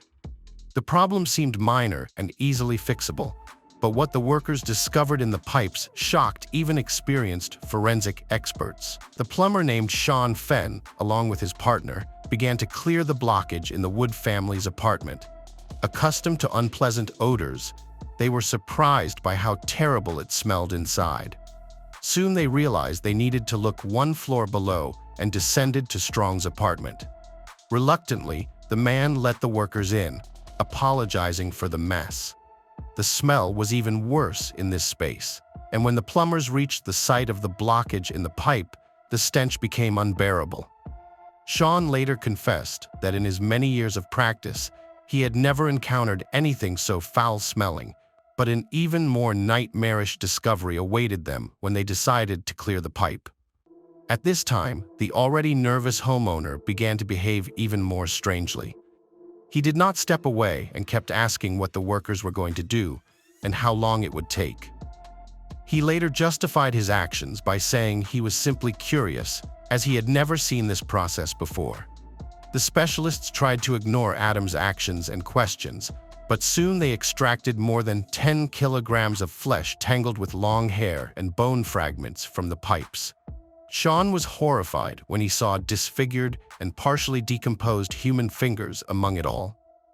The apartment owner made a surprised face, saying he had never seen anything more disgusting in his life, and then asked the plumbers if they had any idea how all this could have ended up in the sewer pipe. Fenn didn't want to speculate and decided to immediately call the police to sort everything out. He reported the horrific discovery, noting that he most likely stumbled upon human remains, provided the address, and waited for law enforcement to arrive, making sure that Adam did not touch anything or try to dispose of any evidence. The arriving officers immediately understood that Sean was right, and indeed, human flesh had been extracted from the pipes. When they decided to talk to the homeowner, they expected to hear any sort of fabrication as an excuse. But the man instead bowed his head and confirmed that the remains of a woman's body had been stuck in the pipe. If the police wanted other parts, they were in the freezer of his refrigerator. In the freezer, they found a severed head of a young woman packed in a plastic bag, along with limb fragments, obviously those that could not be flushed down the toilet. The house itself was a real dump where it seemed no one had ever cleaned. The kitchen was piled with dirty dishes, with rotting food remains. Trash littered the floor. Empty pizza boxes were scattered around. And among all this debris, there were numerous magazines of a specific adult sadomasochistic content. Also found in the apartment were intimate toys, gags, whips, handcuffs, and special devices for binding and hanging. Who is Adam Strong? Mr. Strong was immediately arrested and taken to the police station for questioning. The police were baffled, as this man had never been in trouble with the law before and was not on their radar. There was nothing on him. He had been living at 19 McMillan Drive in Oshawa for over 10 years, since early 2007, and none of his previous neighbors had ever complained about him. Adam Strong was born in 1972 in the small town of Cornwall, located in Stormont County, Ontario. There is very little information about his family and early years. He was single and had no children. He worked as a station operator at a local gas station and as a security guard on a film set. Those who knew him personally described him as a quirky and eccentric person who thought he was smarter than others. He loved to argue and prove his point until others agreed, but overall, he was not known to be confrontational. Upon reviewing the content of Adam's personal pages on social networks, law enforcement concluded that he was seriously interested in BDSM practices. He did not hide his inclinations and openly talked about it, posting related photos and videos. He never had a constant companion, but some of his former partners claimed that Strong was a true sadist and subjected them to intimate tortures, which ultimately led to their separation. Another peculiar hobby of his was writing reviews and feedback on adult films and magazines. Clearly, watching such materials was how Adam spent all his free time. Outwardly, he did not appear to be a criminal. He behaved calmly and composedly. Strong's residence was cordoned off and guarded as a crime scene. An initial superficial inspection suggested that a lot of work was ahead, and new findings could shock as much as the head found in the refrigerator. Notably, matching the evidence found, law enforcement immediately speculated that the discovered head, limbs, and flesh from the pipes could belong to Rory Hashi, whose torso was pulled from a water body 4 months earlier. This speculation was supported by a tattoo on the neck, and DNA analysis dispelled any last doubts. Blood-stained clothing and shoes of a young woman were found hidden in various rooms among piles of trash in Adam's house. Blood traces were also found on the bed in the bedroom, which turned out to belong to the missing schoolgirl. In addition, her blood splatters were on the walls, furniture, and even on the ceiling in the room. The kitchen was equipped with an actual dissection table on which the suspect likely dismembered and gutted the girl. Blood traces, skin particles, hairs, and bone fragments were everywhere, creating a horrifying sight that provoked nausea in those who inspected it. The bathroom was also in completely unsanitary conditions. Dirt, blood, and signs of brutal acts were everywhere. The toilet was dismantled and lying in a corner amidst trash. Clearly, Strong had tried to dispose of the body by flushing it down the sewer in parts, and when he realized there was a blockage, he attempted to fix it himself, but failed. Moreover, a large variety of sharp weapons was found in the house, which were likely used by Adam to dismember the girl's body. Some knives were still smeared with her blood. Semen traces of the apartment owner were also found on the body fragments retrieved from the refrigerator. Who was Rory Hash? Let's delve into who the victim was, how she ended up in the home of her perpetrator, and what happened to her. Rory Hash was born on July 9, 1999 in Oshawa, and was the only child of a woman named Shannon Dion. Her father left before she was born and took no part in her life. Rory grew up in a rather unique family. Her maternal grandfather was once the founder and leader of a motorcycle club called Satan's Choice, and was also known as a talented boxer with strong connections to the criminal underworld. Rory's uncle was a member of the Hells Angels bike club, led a daring lifestyle, and had his own legal troubles. Despite having such relatives, Rory's childhood could be described as peaceful and carefree. Her mother and grandmother did everything to provide for her, surrounding her with love and care. Rory was a good student, excelled in dance, and even won awards at competitions. People described her as a very intelligent, sensible, and open-hearted child. At the age of 13, Rory received an award as the Best Cadet of the Year in her local army unit. However, at 15, she began to spiral. A friend introduced her to drugs, and she quickly became dependent. She began spending more time with dubious company, neglected her studies, and soon stopped attending school altogether. For about a year, her family tried to help her overcome her dependency by placing her in various clinics, but she relapsed each time, and the cycle would start over. At 17, she ran away from home and began to provide intimate services for money to afford illicit substances.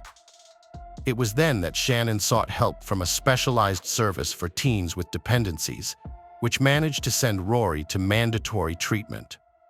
The efforts were not in vain, and Rory eventually returned to a normal life.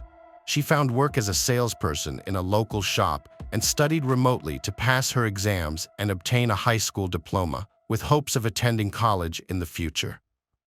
Moreover, Rory began a serious relationship with a boy named Anthony, and in the spring of 2017, they decided to move in together. In June 2017, she informed her mother that she was pregnant and planned to keep the baby. Rory was nearly 18 and mature enough, so her mother supported her decision. However, Shannon was unaware that her daughter had resumed using illicit substances. In mid-August, Rory met with local constable Christopher Crane at a shopping center. Crane had been monitoring her situation for the last 18 months, ensuring she wasn't falling back into bad company. That day, Rory confessed to him that she had relapsed into drug use and had lost her job a month earlier, agreeing to intimate exchanges for money or a fix. Crane was deeply concerned by her confession. He promised to help and asked her to wait a few minutes while he stepped away to urgently call a service to arrange Rory's hospitalization. However, when he returned, Rory had vanished, and the constable was unable to find her.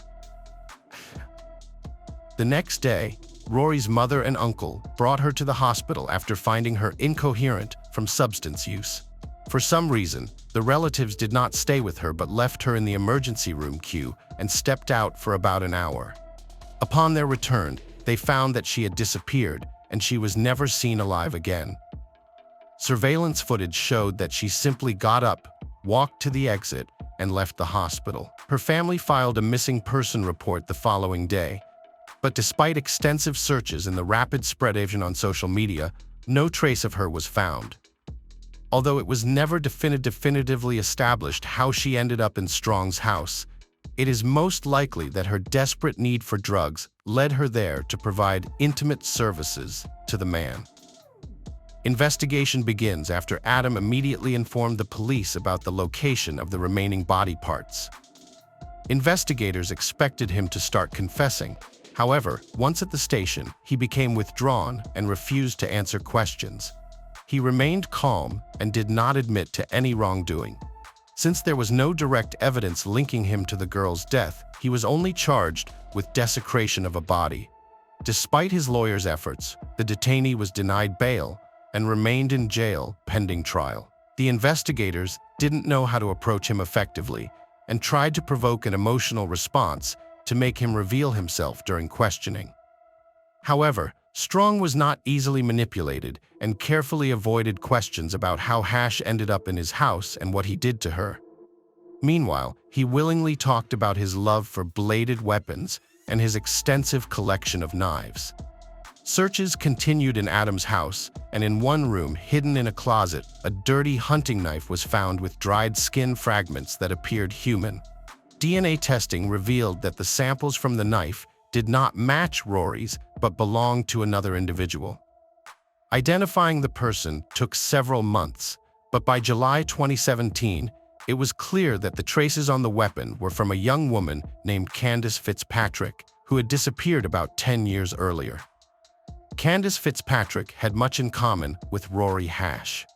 This teenager also struggled with substance dependence and legal issues, grew up in a troubled family, often ran away from home, and would disappear for months at a time, living with acquaintances and sustaining herself by exchanging her body for sustenance and illicit substances. She was born in 1989 and was 18 at the time of her disappearance.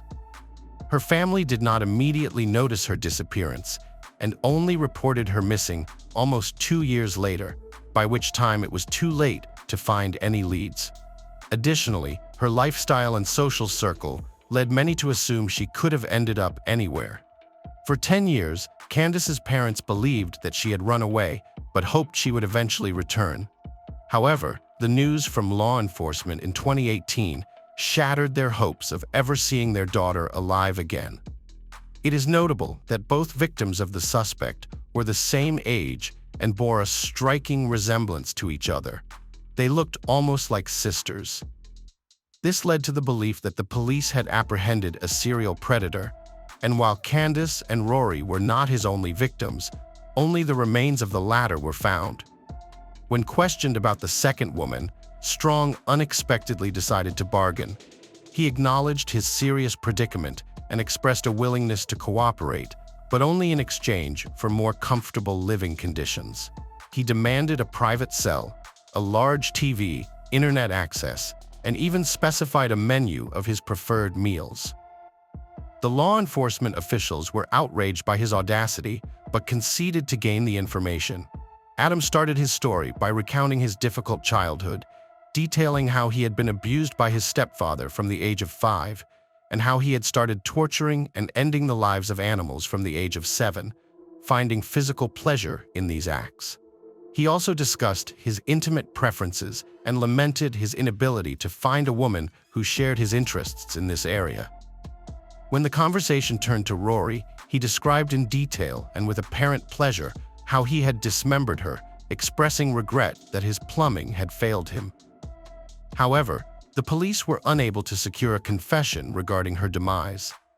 Strong insisted that the woman had died from an overdose, and he had merely disposed of the body. When Strong was first asked about Candace, he was quite surprised, given that it had been 10 years. He tried to find out how the police had learned about her. Upon hearing about the pieces of flesh stuck to an old knife, he became somber and regretted not taking better precautions to ensure his own safety. He confirmed that he had met the woman, but claimed he had not ended her life. Nonetheless, the evidence found did not support his claims. In an attempt to evoke some semblance of sympathy or remorse, the police informed him that Rory was pregnant at the time of her death.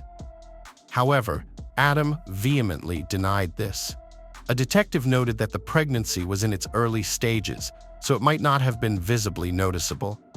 But the criminal insisted he would have noticed. At this moment, the investigators realized that Strong would argue endlessly to prove his point, so they decided to provoke him into revealing more than he intended. They insisted that the victim was expecting, and he attempted to prove otherwise, claiming he had personally examined her and even held her reproductive organs in his hands, and there was nothing there. Caught up in his narrative and deeply recalling the process, he began to describe the details and his sensations, mentioning how the flesh was soft and warm, and at one point, he even spoke of feeling a pulsation. This led law enforcement to believe that the woman might have still been alive at that moment. Later, Adam tried to deny everything, but his statements had been recorded on camera and were presented in court. He did not disclose what he had done with Candace's body, and her remains were never found. Detectives also failed to learn about any other possible victims. During one of the last interrogations, Adam indifferently stated, "I don't know if it matters, but I would like my condolences to be passed on to the girl's parents." The defendant's lawyers insisted that their client was mentally ill, unable to be held responsible for his actions, and in need of medical care. The court faced the question of whether he was sane and could be held accountable, or if he truly belonged in a psychiatric facility rather than a prison. However, a psychiatric evaluation determined that despite certain disorders, the man was aware of his actions and thus could be held legally accountable. The trial of Adam Strong began in September 2020, 3 years after the death of Rory and 12 years after Candace disappeared. He was charged with 2 counts of ending lives as well as desecration of Rory's remains. Although he never admitted his guilt, the evidence found in his home and his confessions during interrogations left no doubt about his involvement in these heinous acts. 4 of Adam's former partners also testified, describing his cruelty and propensity for violence. According to the prosecution, the defendant lured both women to his home, promising them money for intimate services. Given his specific preferences and the evidence found on Rory's body, he immobilized his victim, tormented her for a long period, and likely ended her life during the ordeal, fearing that she would report him to the police. On September 4th, a signal from his mobile phone was detected near the city harbor, where he discarded the torso of the victim, hoping it would be carried away by the current.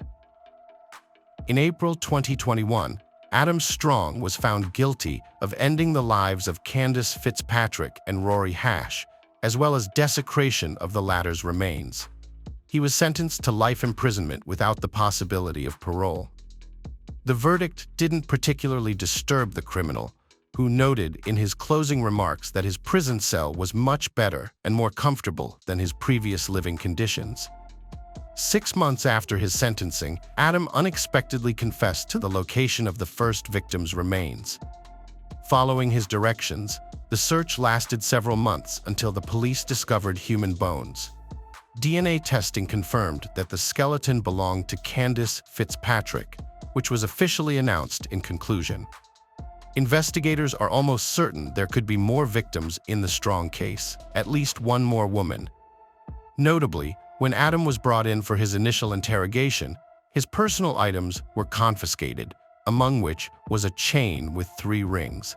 He later asked for this item to be returned, noting that the rings meant a lot to him and he did not want to lose them.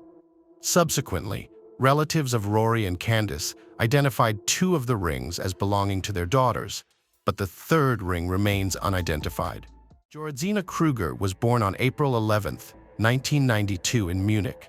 Georgina, often called Jorodzina, was the middle child in a simple household. She had an older brother named Tommy, who was 8 years her senior, and a younger sister named Michelle, who was 2.5 years younger. When Jorodzina turned 11, her parents decided to divorce. Tommy then chose to live with their father at age 19. After the separation, Jorodzina and Michelle were primarily raised by their mother, Vesna, and maternal grandmother. Both girls excelled academically and participated in music and dance activities, displaying distinct creativity. The family lived modestly. Although their father stayed in touch with his ex-wife and daughters, his focus largely remained on supporting his elder son through educational pursuits and other endeavors. In June 2006, Vesna relocated with her mother and daughters to Berlin after securing a well-paying job there. They moved into Moabit district at house number 8 on Stendal Street. On September 1st that year, both sisters enrolled at one of the best local schools accessible by bus, despite being situated in another district, Vzna adapted well to her new job and had ambitious plans for their future until unforeseen events disrupted their peaceful existence abruptly. From an early age, Jorodzina harbored a dream of becoming an actress. She loved to sing and dance, dedicating herself wholeheartedly and taking these pursuits very seriously. Inspired by Indian films, she envisioned a career in acting and enthusiastically participated in school theater, attending acting and stage speech courses. Her teachers recognized her talent, forecasting future success and fame for her. Furthermore, Jorodzina possessed a bright, expressive appearance, characterized by a slender feminine figure and notable height for her age. She meticulously cared for herself, keeping abreast of fashion trends and striving to dress stylishly. Jorodzina skillfully applied decorative cosmetics, remarkably well, akin to professional makeup artists. Often back in Munich, she would apply makeup for friends and neighbors with precision. During the summer holidays in Berlin, Jorodzina actively attended various casting calls in attempts to make her breakthrough onto the big screen or television. Though she managed to appear in crowd scenes several times, these roles were quite minor. However, on Friday, September 22, 2006, fortune finally favored her. Jorodzina auditioned for a guest role in the television series Turkish for Beginners, and her candidacy was approved. She was scheduled to receive a callback on Monday, September 25th, to finalize her inclusion in the cast. This callback was set to discuss further details and extend an invitation for contract signing. Jorodzina, the new beauty in town, made a noticeable impact from her very first day at her new school. She immediately captured the attention of all the boys in her class. However, when it came to interacting with the girls, she faced significant challenges. They openly envied her and saw her as a competitor. As a result, her classmates were slow to welcome her into their group and often communicated with her reluctantly. Despite these obstacles, Jorodzina remained sociable, friendly, and approachable. She avoided conflicts and tried hard to interact with everyone in the class. This teenage girl wasn't just beautiful. She danced well, sang wonderfully, and even received an offer from a modeling agency to become a photo model. She agreed to the offer, but unfortunately missed the planned photo session scheduled for early October.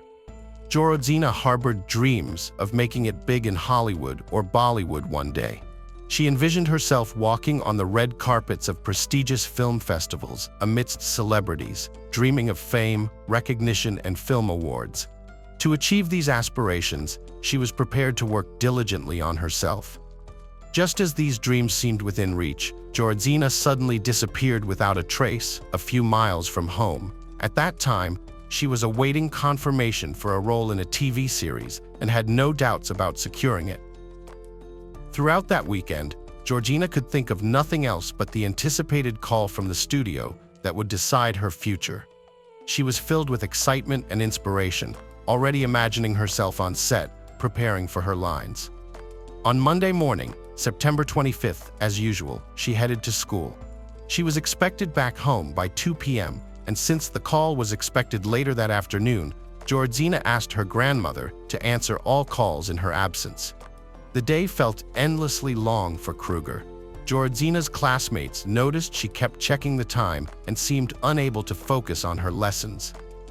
Given that she had told no one about her casting opportunity, everyone interpreted her anxious state differently. After school ended for the day, Jorodzina gathered her belongings swiftly and rushed to the nearest bus stop. She boarded bus number 27, which she rode daily, and headed towards home. After traveling 3 stops, she got off at Rue Rov, not far from where she lived. Jorodzina Kruger never made it home. Vanishing somewhere halfway from the bus stop to her apartment, she was never seen again, neither alive nor deceased. By 2 in the afternoon, her grandmother, who was waiting for Jorodzina and her sister, had prepared lunch and set the table. Jorodzina was expected first, with Michelle arriving a bit later due to extra classes at music school. It was strange when Jorodzina did not show up because she had no plans to stay out. When Michelle arrived home at 3, the grandmother grew anxious and began calling Jorodzina, only to find her phone turned off. Subsequent attempts also failed. Anxiety grew further as more time passed. When Georgina's mother returned from work and learned about her daughter's disappearance and unreachable mobile phone, she immediately sensed that something serious had occurred. The first step was contacting the school, where it was confirmed that Georgina had attended all her classes and left by bus as usual. The mother then reached out to several of Georgina's friends, hoping that she might have been delayed talking or stopping at a cafe on her way home. However, all friends confirmed that Georgina appeared in a hurry and headed straight home. Increasingly concerned, they proceeded to the police station and reported the disappearance of the 14-year-old girl. Initially skeptical, law enforcement suspected that Georgina might have gone on a date or visited friends or perhaps argued with a classmate and was sulking alone somewhere. Exhausting all possible scenarios and verifying that the teenager wasn't found in any anticipated locations, detectives then began checking accident reports and calling hospitals, assuming she might have encountered trouble on her way home from school. Yet there were no hospital records for Georgina either. As night approached, extensive searches and witness interviews commenced. It turned out that the last sighting of Georgina was at the bus stop. When she got off the bus and turned the street leading to her home, the schoolgirl was dressed in blue jeans with wear marks, a light blue t-shirt, a denim jacket, and gray sneakers. She carried a pink sports bag with a long, wide strap containing her notebooks, textbooks, and mobile phone. Investigators tracked the girl's movements through her device's signal. She spent the entire day at school, then boarded the bus and got off at her stop. However, approximately halfway to her home, the signal suddenly vanished and never reappeared. The search began on Stendhal Street, where the Kruger family lived. A search team with dogs trained to detect both living and deceased humans was dispatched there. At that point, there was still hope of finding the teenage girl alive and unharmed. Law enforcement checked every home, interviewed all residents and potential witnesses, inspected attics and basements, and spoke with workers at local stores and cafes. No one had seen Georgina. Even dogs couldn't pick up her trail. By the next morning, flyers with the schoolgirl's photo and requests for any information about her were posted all over the city. Dozens of calls came into the police station, reporting sightings of a similarly looking girl in different parts of the city. Unfortunately, all leads turned out to be false. Investigators also began to follow up on all previously convicted local residents, as well as those released on bail. Special attention was given to criminals who had shown an unhealthy interest in minors. However, all these efforts yielded no results. The schoolgirl seemed to have vanished into thin air, not making it home. No traces or personal belongings found, as if she had never existed at all. After several months of fruitless searching, the investigation was suspended due to lack of leads, not a single clue, and no direction left to pursue. About a year after Georgina disappeared, someone called the police anonymously. The caller said her body was at the bottom of a nearby lake. Law enforcement couldn't figure out who made the call, but they decided to check it out anyway. For weeks, skilled divers went through the lake with advanced equipment. They were thorough, examining almost every inch of the lake bed. They found nothing. It was a false lead. Despite this, it got the public interested in the case again. The media began discussing and writing about Georgina's disappearance once more. So another search operation was set up. The police talked to neighbors again and brought in search dogs, although hopes were low since the dogs had not picked up her scent on the day she vanished. A year later, investigators were fairly sure Georgina was no longer alive. However, her family didn't believe it. Her mother made up a story for herself that her daughter had run away to India and was now in Bollywood films, dancing and singing as she always wanted to.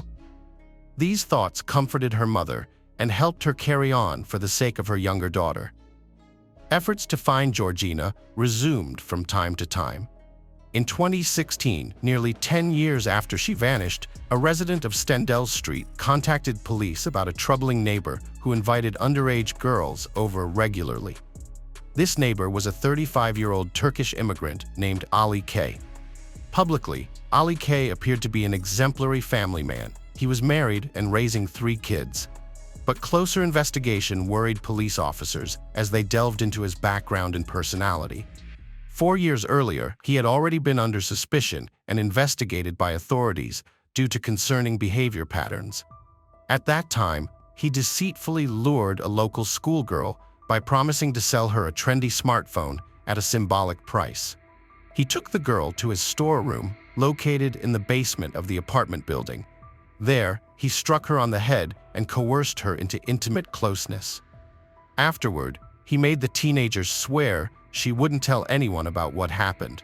He then her a paper napkin to wipe her tears and helped her tidy up before leaving. The girl promised to remain silent, just to escape from his clutches. But as soon as she was free, she immediately told her parents about the incident, and together, they went to the police to report the violent actions. The schoolgirl detailed the man's storeroom in the basement, noting that it looked more like a maniac's den. Ali was arrested that same day, but vehemently denied his guilt and shared his own version of the events. According to him, he was indeed selling the gadget, and the girl herself expressed a desire to buy it. As the smartphone was in his basement storeroom, they went down together. When the guest examined the device, she said that she had always dreamed of such a gadget, but since she didn't have the money, she was ready to pay in another way. Following this, according to Ali, the girl began kissing him and started undressing. He tried reasoning with her, but ended up pushing her away forcefully, causing her to fall and hit her head. This explained the injury and bruises on her body. However, the fact of intimate closeness could not be proven, as Ali had used a contraceptive, which he later disposed of. Ali's wife Melik fully supported her husband and also began accusing the girl of indecent behavior and attempts to seduce her husband. Ultimately, Ali received only a suspended sentence for causing moderate bodily harm. Nonetheless, as soon as the police took up investigation into the disappearance of Kruger again, they decided to check him thoroughly once more. Ali K did not have a permanent job and got by on odd jobs, mainly living on benefits. He loved gambling and often incurred debts. Being a regular visitor at a Turkish coffee shop on the ground floor of his building allowed him to make acquaintances who treated him to food and drinks.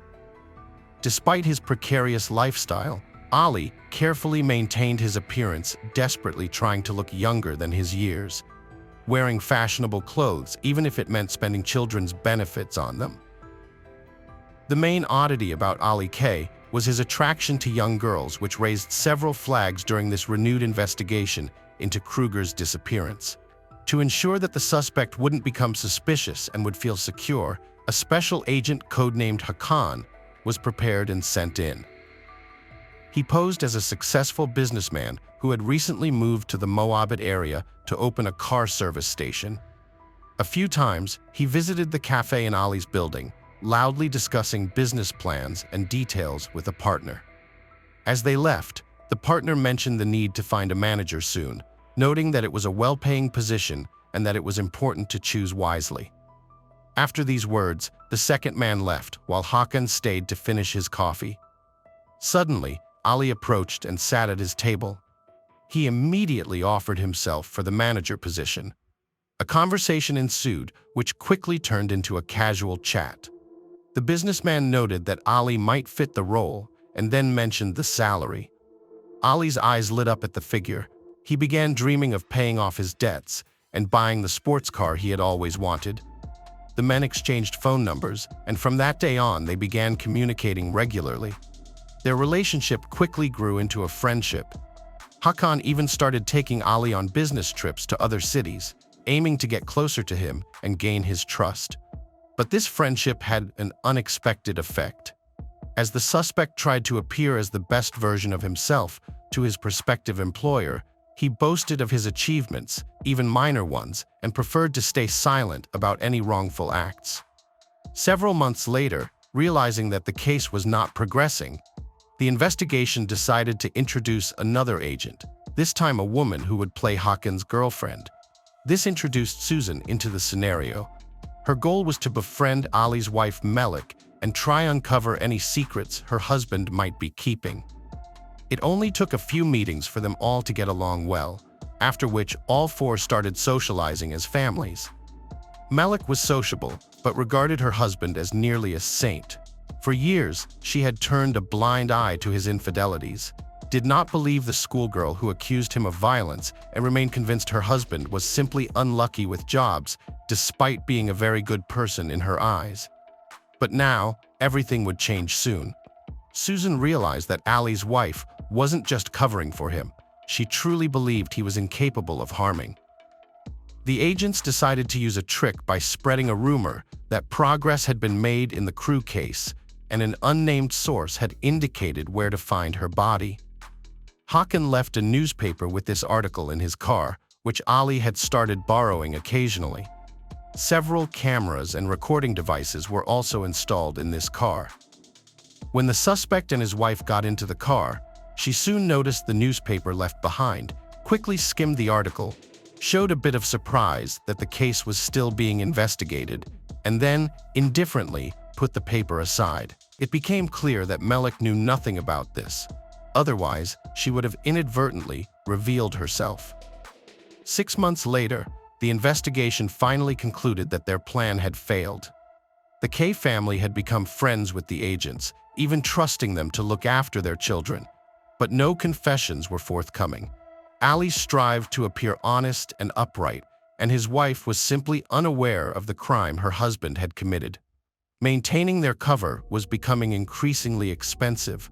They even had to lease a space for the supposed auto repair shop and sign a sham employment contract with Ali to avoid raising his suspicions. The investigation then took a desperate last step by introducing another agent who would play a villainous role. According to the backstory, his name was Kaur. He was Hakan's cousin, had a criminal record, and was running some underground business.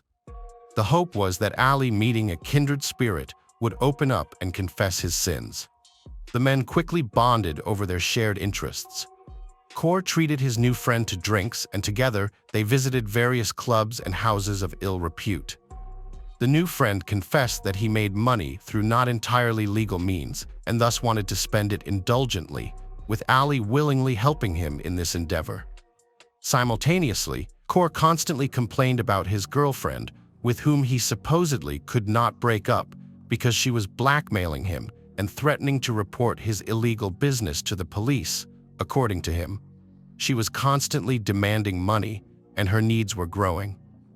One day, while having drinks with a friend, Kaur declared that he intended to rid himself of the bothersome blackmailing girlfriend in a radical way and was willing to pay 100,000 euros to anyone who would do the work. Ali perked up at this and offered to take on the task himself. His friend agreed but suggested they discuss the details in a secluded place when sober. In November 2017, during a monstrous confession while sitting in a car, the men discussed the plan to eliminate Kaur's nuisance girlfriend. At one point, Kaur doubted whether Ali was capable of taking a life. In response, Ali revealed something he claimed no one else knew. He confessed that more than 11 years ago, he had taken someone's life with his bare hands.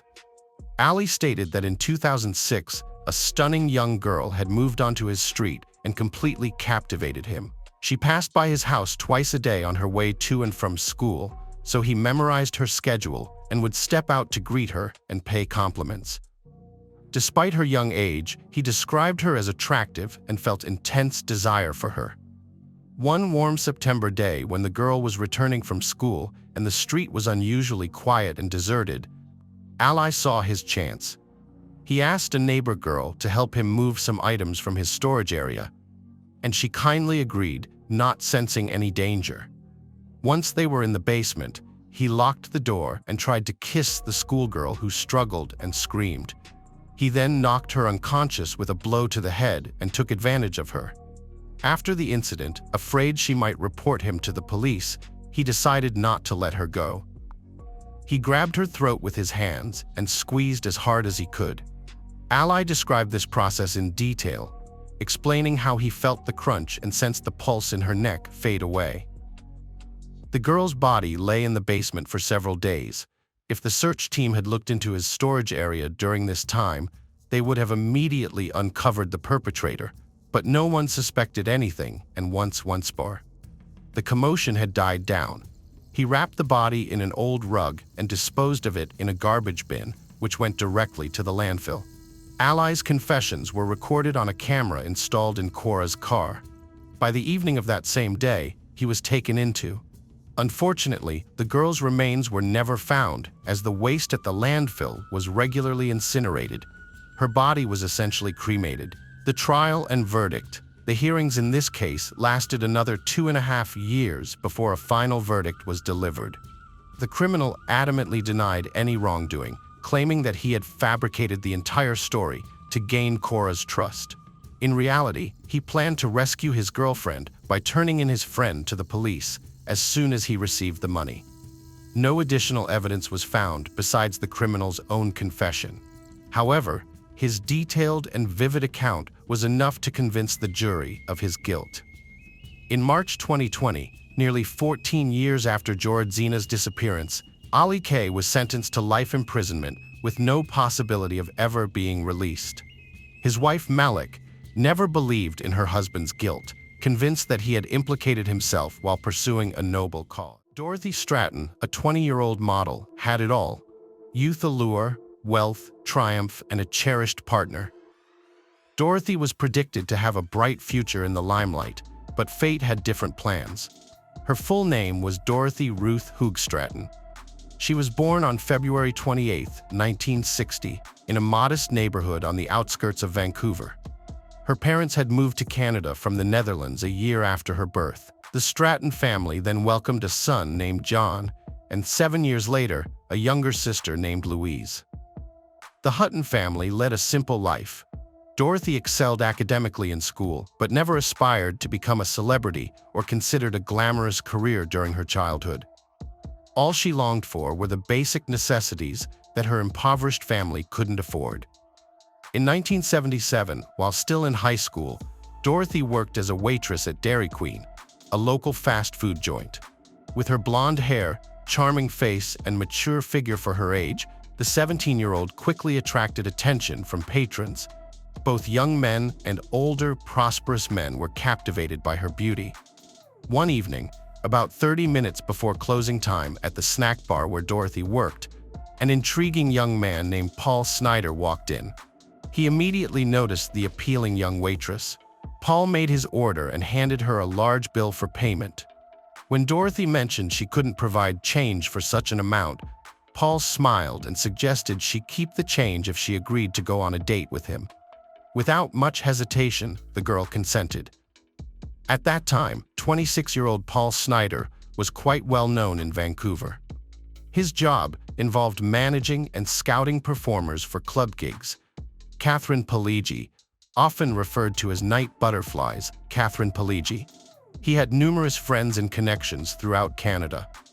When Paul first saw the tall blonde with a radiant smile and graceful physique that was 17-year-old Dorothy, he knew he wanted to know more about her. He immediately recognized her immense potential. Paul took the stunning young lady out on a date, an upscale restaurant, and afterwards gifted her a red evening gown, which she later wore for her high school prom. As and Dorothy began their relationship, her parents remained unconcerned about their romance and didn't restrict their daughter from seeing a man 9 years older. A few months into their relationship, Paul started encouraging Dorothy to engage in a daring photo shoot. Initially, Dorothy was hesitant, but Paul persisted, asserting that she had excellent prospects in modeling and could earn a substantial income. Eventually, she agreed to his suggestion. Paul secured a studio, hired a professional photographer, and arranged for Dorothy to participate in a nude-themed photo shoot. Once the photos were completed, he submitted them to the editorial team of the globally renowned men's magazine Playboy. Dorothy's pictures created a sensation. A Playboy editor invited her to Los Angeles. Knowing that her parents would disapprove of such provocative work, Paul forged Dorothy's mother's signature, claiming she permitted her daughter to sign a deal with the famed magazine. In the summer of 1979, Paul and Dorothy traveled from Canada to the United States, arriving in Hollywood. By August, Dorothy Stratton had risen to fame as Playboy magazine's Playmate of the Month. Subsequently, she started working as a bunny at the Playboy Club. She admitted over the phone to friends that her new role was quite overwhelming. Unaccustomed to such limelight, she found it daunting as affluent men were smitten with her, eager to spend time with and showering praises upon her. Paul Snider was constantly by her side, offering his support. He took on roles as her manager and chauffeur, organizing photo shoots and negotiating contracts. Dorothy's existence became entirely dominated by this man. To strengthen their bond further, Paul proposed marriage. Initially uncertain about marrying him, but ultimately feeling indebted for his role in advancing her career, Dorothy consented. Dorothy realized that without Paul Snider, she would likely still be waiting tables at a snack bar, relying on tips. Her life wouldn't have taken its fairy tale turn. Her family cautioned her against marrying Paul, suspecting he was exploiting the young woman for financial gain. In 1979, the same year Paul and Dorothy tied the knot in Las Vegas, the wedding was simple, with no lavish festivities. Post-marriage, the duo remained industrious. Dorothy became involved in filming several movies, where directors acknowledged her not just for her beauty and aura, but also for her acting prowess. As Dorothy's fame and earnings escalated, she used her income to purchase a spacious home in Los Angeles. She resided there with her husband. Paul Snider was content with his wife's achievements and boasted to friends that Dorothy's rising popularity was a collective success. Acting as her manager, he was a constant presence at her shoots and events, overseeing their finances and assets. He also kept a close watch on her diet, clothing choices, alcohol intake at social gatherings, and occasionally guided her on whom to engage with intimately among influential figures to further her career. Speculations arose about Dorothy having a romantic liaison with Hugh Hefner, the chief editor of Playboy magazine. However, Hefner refuted these claims and asserted that Stratton was not a woman of loose morals. As time progressed, the model began to discern that her husband was exerting excessive control over her life. She appointed a new professional manager and started excluding Paul from photo shoots by fabricating various pretexts. The gap between the couple widened, and sensing this, Paul's mental state deteriorated. He guarded his wife with insane jealousy, even employing a private detective to monitor her movements, yet no incriminating evidence surfaced.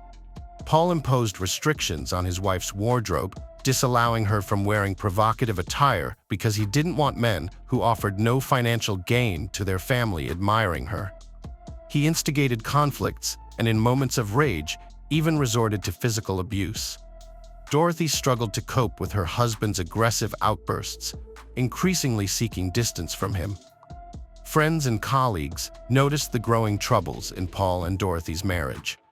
Staff at Playboy frequently advised Dorothy to end her relationship with her husband. While Dorothy was busy with photo shoots, Paul stayed at their house, using her earnings and languishing in inactivity. One day, Paul discovered that Dorothy had set up a company in her name and was actively investing in it. This strategy, suggested by her manager, was designed to ensure that in the event of a divorce, Paul Snider would not have any claims over the money. Paul's behavior escalated into creating more scandals as he realized his influence over his wife was waning. With Dorothy seldom returning home, Snider began to see that his control over what he considered his golden ticket was slipping away. In the spring of 1980, during a gathering at the Playboy Mansion, 20-year-old Dorothy met Peter Bogdanovich, a well-known 40-year-old film director and close associate of Hugh Hefner. The director was captivated by Dorothy and invited her to act in his upcoming comedy, They All Laughed. Dorothy accepted the offer to play the role of a mistress. On March 22nd, Stratton went on a solo trip to New York for filming. She misled Paul by saying that the director had prohibited anyone besides cast and crew from being present. She convinced him to stay in Los Angeles because she feared he might cause disturbances during the shoot. Additionally, Dorothy requested her manager filter calls from her overbearing husband while she was on set. During her time in New York, Dorothy found herself deeply enamored with Bogdanovich.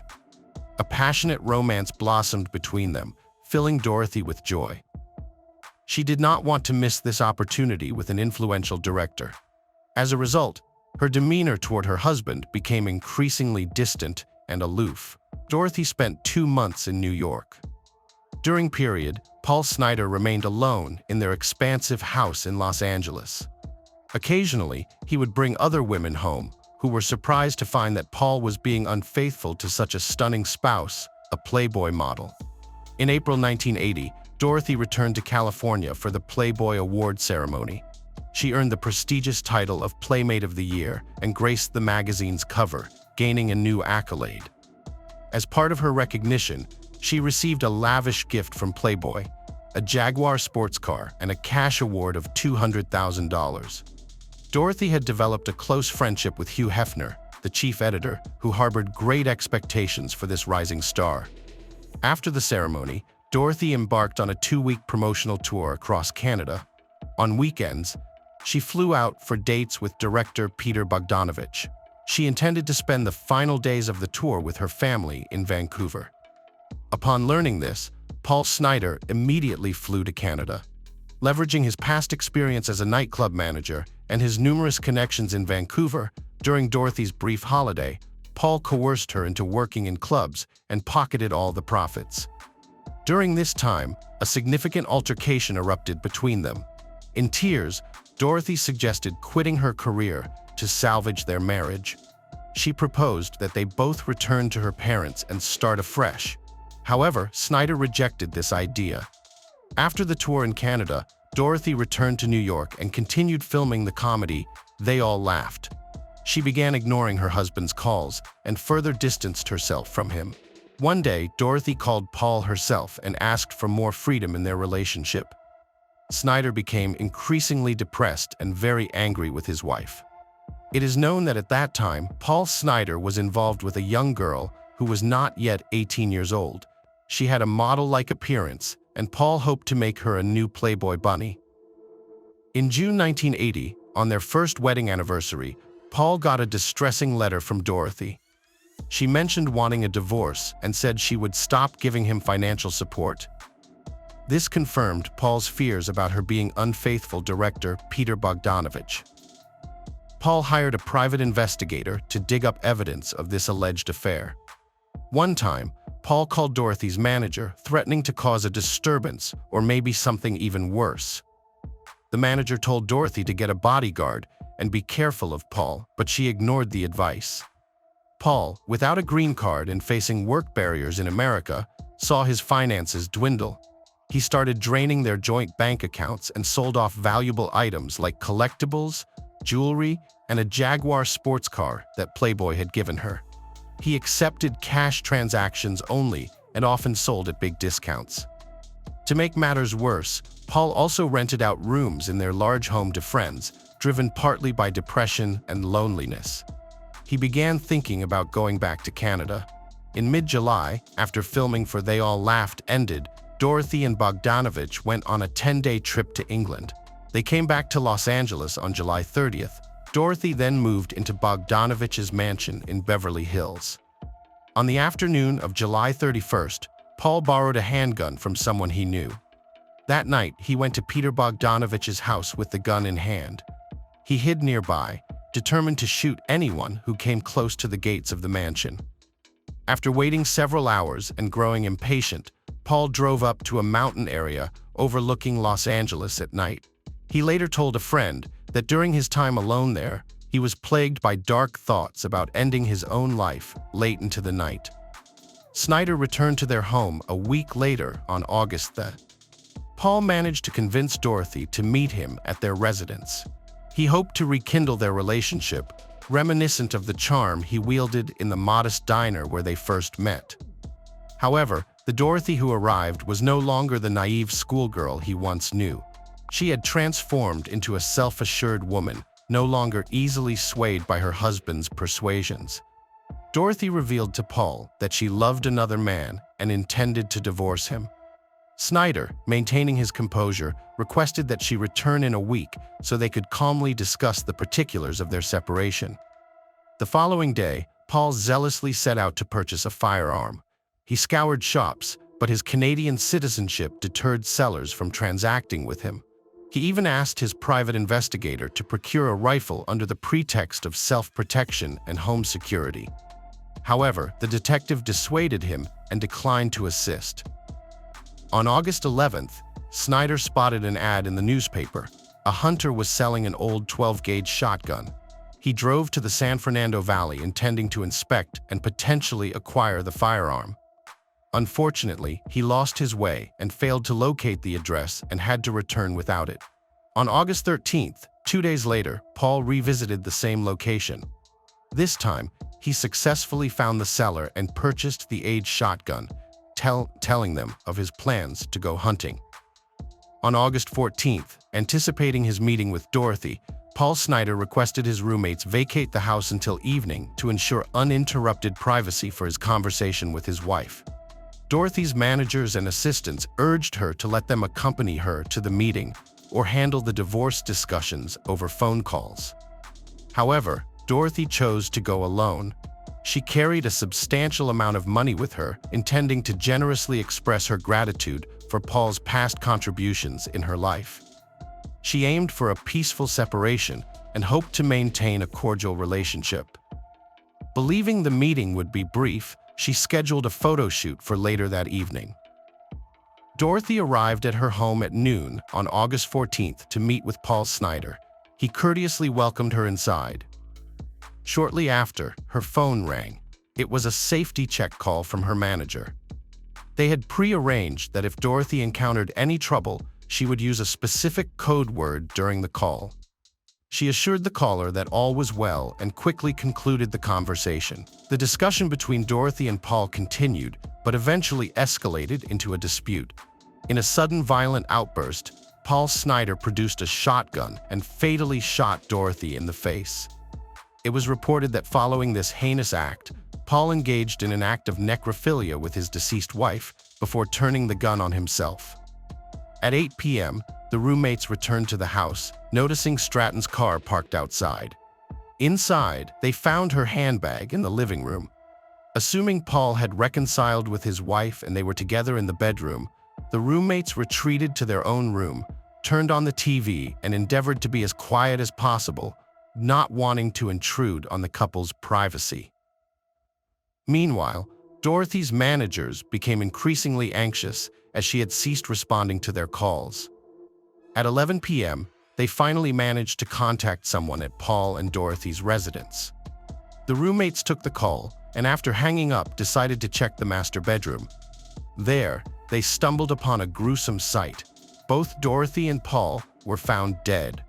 Forensic specialists concluded that 20-year-old Dorothy Stratton died approximately 1 hour after her arrival at the house. Her 29-year-old husband, Paul Snyder, died about an hour following his wife's death.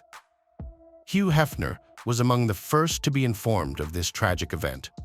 He took it upon himself to contact his friend Peter Bogdanovich to relay the devastating news. Upon hearing about Dorothy's death, Bogdanovich was so overwhelmed that he fainted. Following this tragic event, he found himself relying on sedatives for an extended period to cope with the overwhelming shock and profound grief. The August edition of Playboy magazine had already been sent to the printers, making any last-minute changes impossible. Consequently, it featured Dorothy Stratton, who had sadly passed away. However, for their annual Playboy calendar, her image was replaced with that of another model.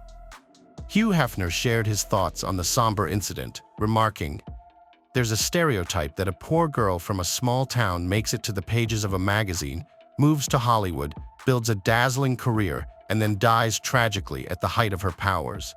But it's not always the case." Paul Snyder was a disturbed individual who realized his fortunate ticket was slipping away, which drove him to commit this horrible act. Peter Bogdanovich took charge of organizing and funding Dorothy Stratton's funeral. The loss deeply affected him, thus he opted for cremation. Her remains were interred in a cemetery in Los Angeles. Following the tragic death of the model, the film studio decided not to release They All Laughed. Determined to ensure it would see the light of day, Bogdanovich acquired the film rights using his finances. Eventually, the comedy They All Laughed was released. In 1981, despite considerable efforts, the film did not achieve any notable accolades and failed to capture the audience's interest. This commercial failure led Bogdanovich to lose millions and ultimately resulted in his declaration of bankruptcy. Several years after Dorothy Stratton's passing, rumors emerged about director Peter Bogdanovich secretly meeting her younger sister, Louise Stratton, who was 13 at the time. The Stratton family strongly denied these claims and legally contested the spread of such rumors. However, in 1988, 8 years later, the 49-year-old Bogdanovich married the 20-year-old Louise Stratton. Louise later mentioned in interviews that their romance began when she was 18.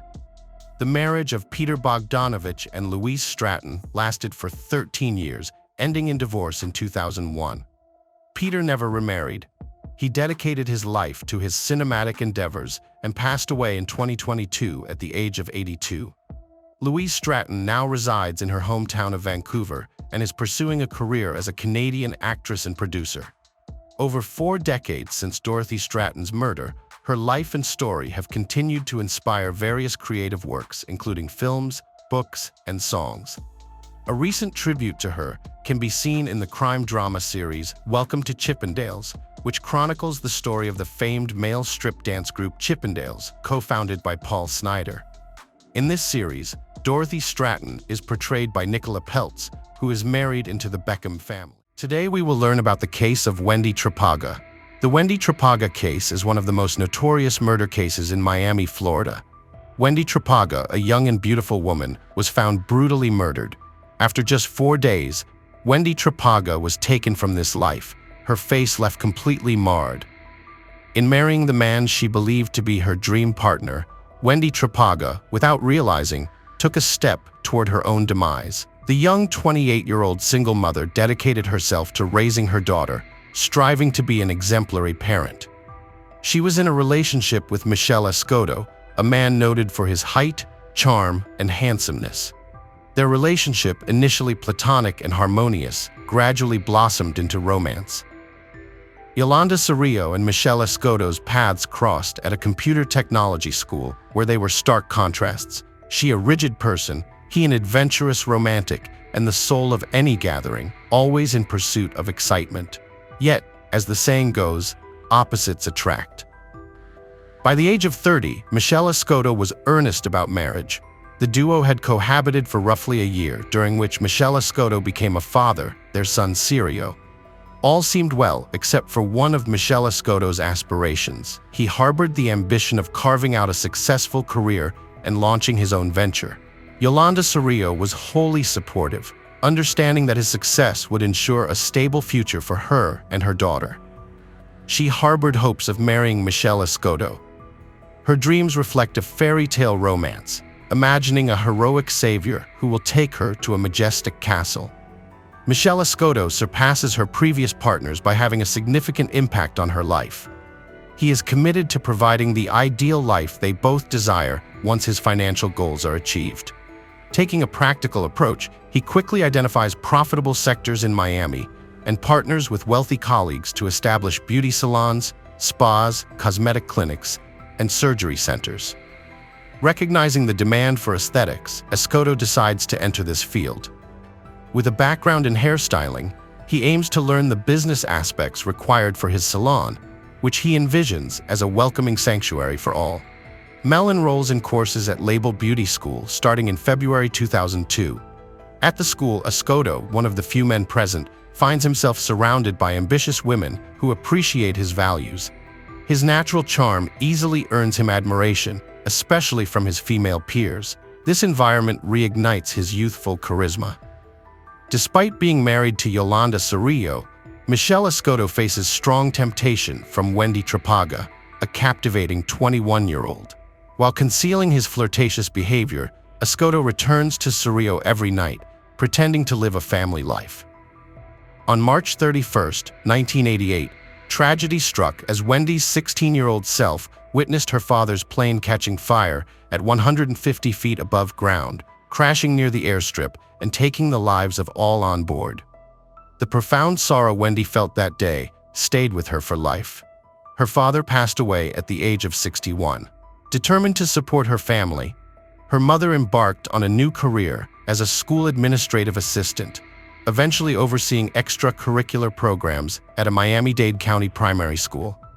As a teenager, Wendy discovered a passion for aesthetics and couture.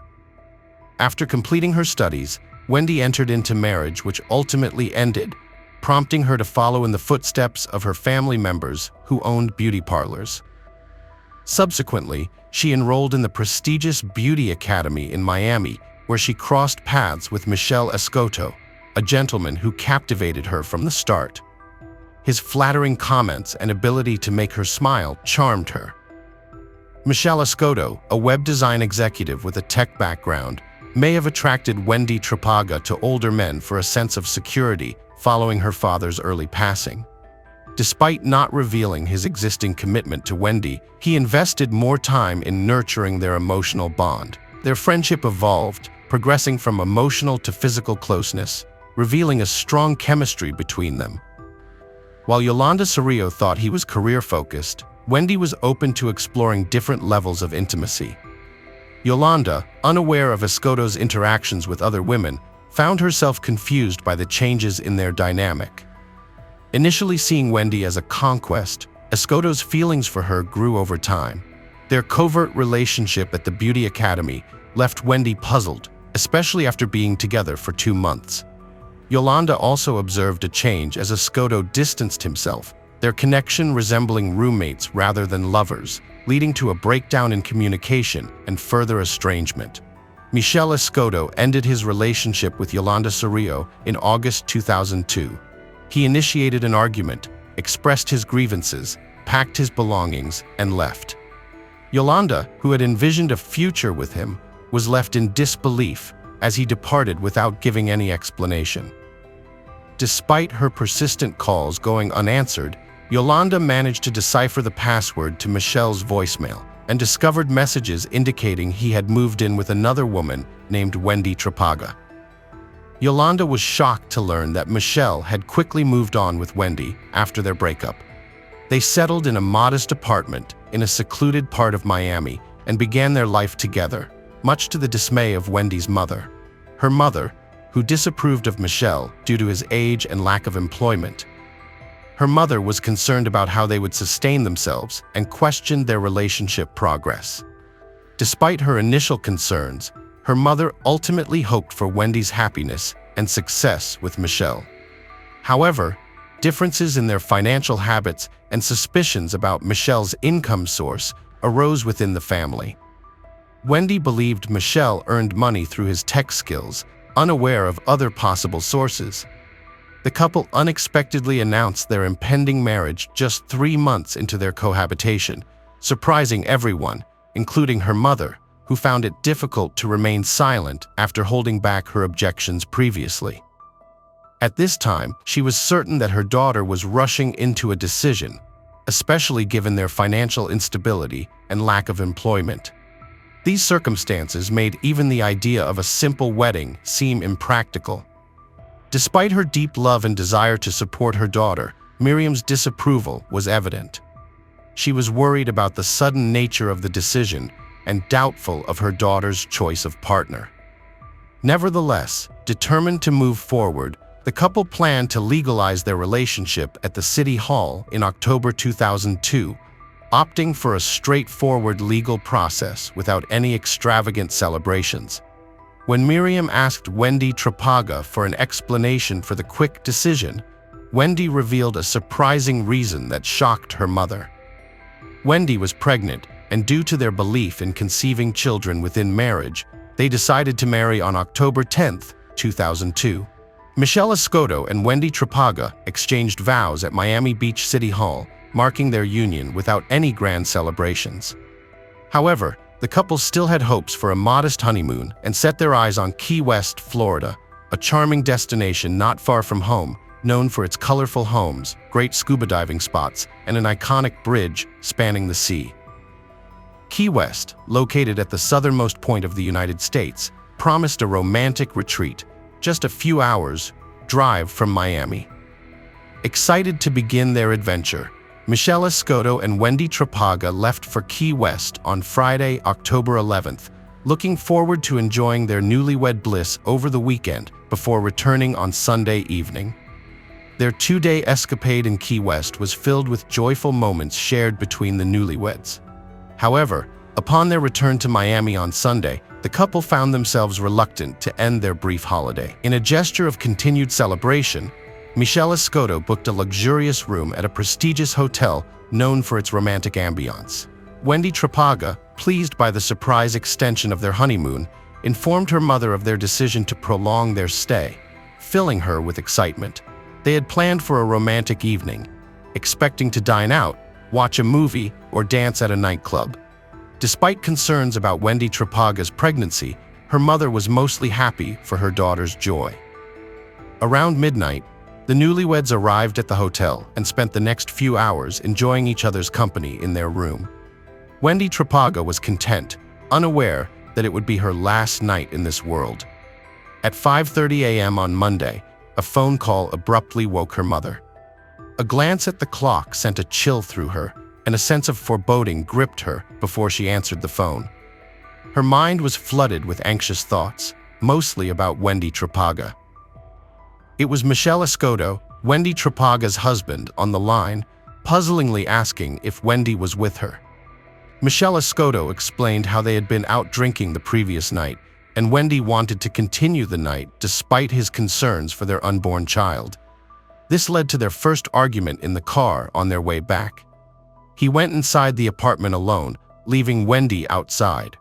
When he checked on her, after 5 to 10 minutes, she had vanished. His attempts to reach her by phone were futile.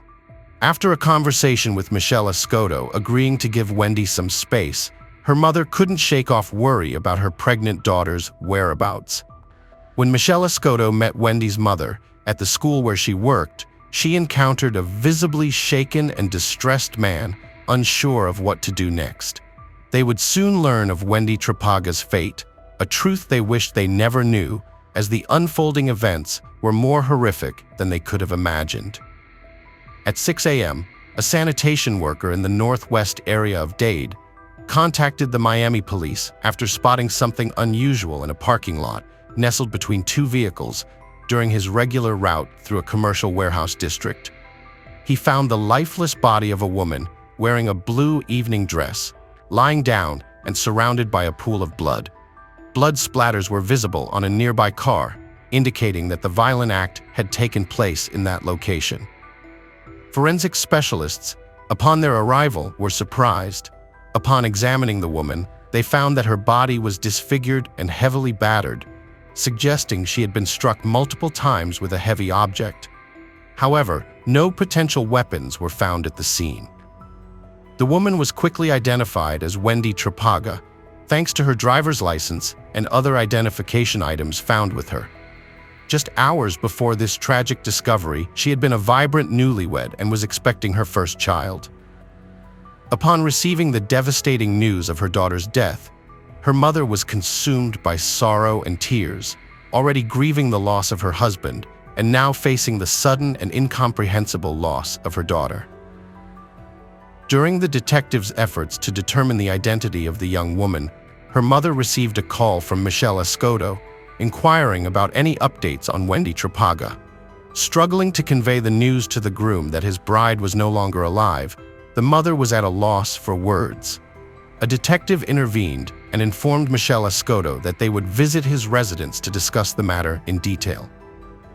Upon learning the grim revelation about Wendy Trapaga, his wife of only 4 days, Michelle Escoto was left utterly speechless and shocked. The police later escorted Escoto to the station to gather further details about his wife's life and untimely death. During a grueling 14-hour interrogation, Michelle Escoto recounted the events leading up to Wendy Trapaga's tragic demise. He explained that the couple had left their hotel and were driving home around 3 a.m. when an argument over alcohol consumption escalated. Wendy Trapaga startlingly admitted that she was not actually pregnant, further fueling the dispute. Near their apartment, Michelle Escoto decided to go inside, leaving Wendy Trapaga in the car to allow both of them some time to cool down. That was the last time he saw her. A few days later, the autopsy report uncovered grim details about Wendy Trapaga's death. She had suffered 15 to 20 severe wounds to her face and neck, inflicted by a blunt object that left her unrecognizable. Signs of strangulation were also present, suggesting an attempt to suffocate her. Foreign DNA was found on her dress. Toxicology results showed alcohol and a sedative in her system, indicating she likely died between 3 and 5 a.m. on October 14th. Despite not wearing shoes, her feet were clean, and the absence of defensive wounds on her hands and legs suggested she may not have fought back, possibly due to being unconscious or restrained. The medical examiner confirmed she wasn't pregnant. The motive behind her murder remained a mystery. Michel Escoto's call logs revealed he contacted his ex-girlfriend, Yolanda Cerrillo, at 3:15 a.m. on the day Wendy died. Yolanda was brought in for questioning and shared her relationship history with Escoto, expressing deep emotional attachment to him. Despite his involvement with another woman, Escoto maintained feelings for Yolanda, sparking hopes of reunification. Yolanda placed trust in Escoto, hoping to reignite their romance, unaware of his deceitful actions. After lacking concrete evidence, Escoto eventually became the prime suspect, drawing attention to himself in connection with Wendy's death to benefit from a life insurance policy. It was revealed that the couple had taken out $1 million insurance policy on each other, naming each other as the beneficiary. Detectives suspected that Michel Escoto may have had many reasons for wanting his young wife to die and proceeded to investigate further. Escoto had more secrets than expected, including a criminal history. He had been arrested and accused of armed robbery and had also faced charges for hiding a weapon. 3 years after Wendy Trapaga's death, the investigation was still ongoing, and prosecutors believed they had enough circumstantial evidence to arrest Escoto. The detectives decided to question Yolanda Cerrillo again, suspecting that she knew more than she had previously disclosed. After Trapaga's death, the couple reunited and lived together, but their shared life was far from happy. When Cerrillo was questioned, law enforcement officials confronted her with evidence that she had funded the couple's stay at a luxurious hotel in Miami. After being warned about the potential consequences of making false statements, the police pressured her into revealing the truth. In the fall, as the former couple rekindled their relationship, Escoto claimed he had been obligated to marry Trapaga because of her pregnancy, despite his lack of concern for her and his plan to get rid of her to secure the insurance payout. Their ultimate plan was to amass wealth together with Cerrillo and live lavishly. Blinded by her affection for Escoto, Cerrillo was indifferent to Trapaga's fate, and her only concern was for Escoto to be with her. Justice for Trapaga was delivered 12 years later, and Cerrillo received complete immunity for testifying against Escoto. She admitted to not only being aware of the plans, but also helping in making them after their first failed attempts to kill Wendy Trapaga during a holiday. Michel Escoto decided to take action. He put sedatives in his young wife's drink in their hotel room. When she started feeling drowsy, he took her outside and put her in the car in the middle of the night. He then went to Yolanda Cerrillo's house, asking his lover to follow him in her car. He then took Wendy Trapaga to a secluded parking area in the northwest part of Dade, where he asked Cello to leave for a while as he dealt with Wendy Trapaga.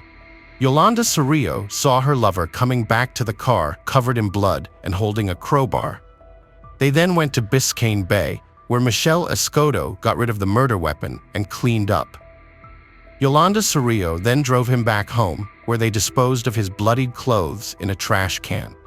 The testimony from the accomplice raised doubts as maybe Yolanda Cerrillo played a bigger role in the murder, as Michel Escoto could have chosen to suffocate Wendy Trapaga to avoid bloodshed.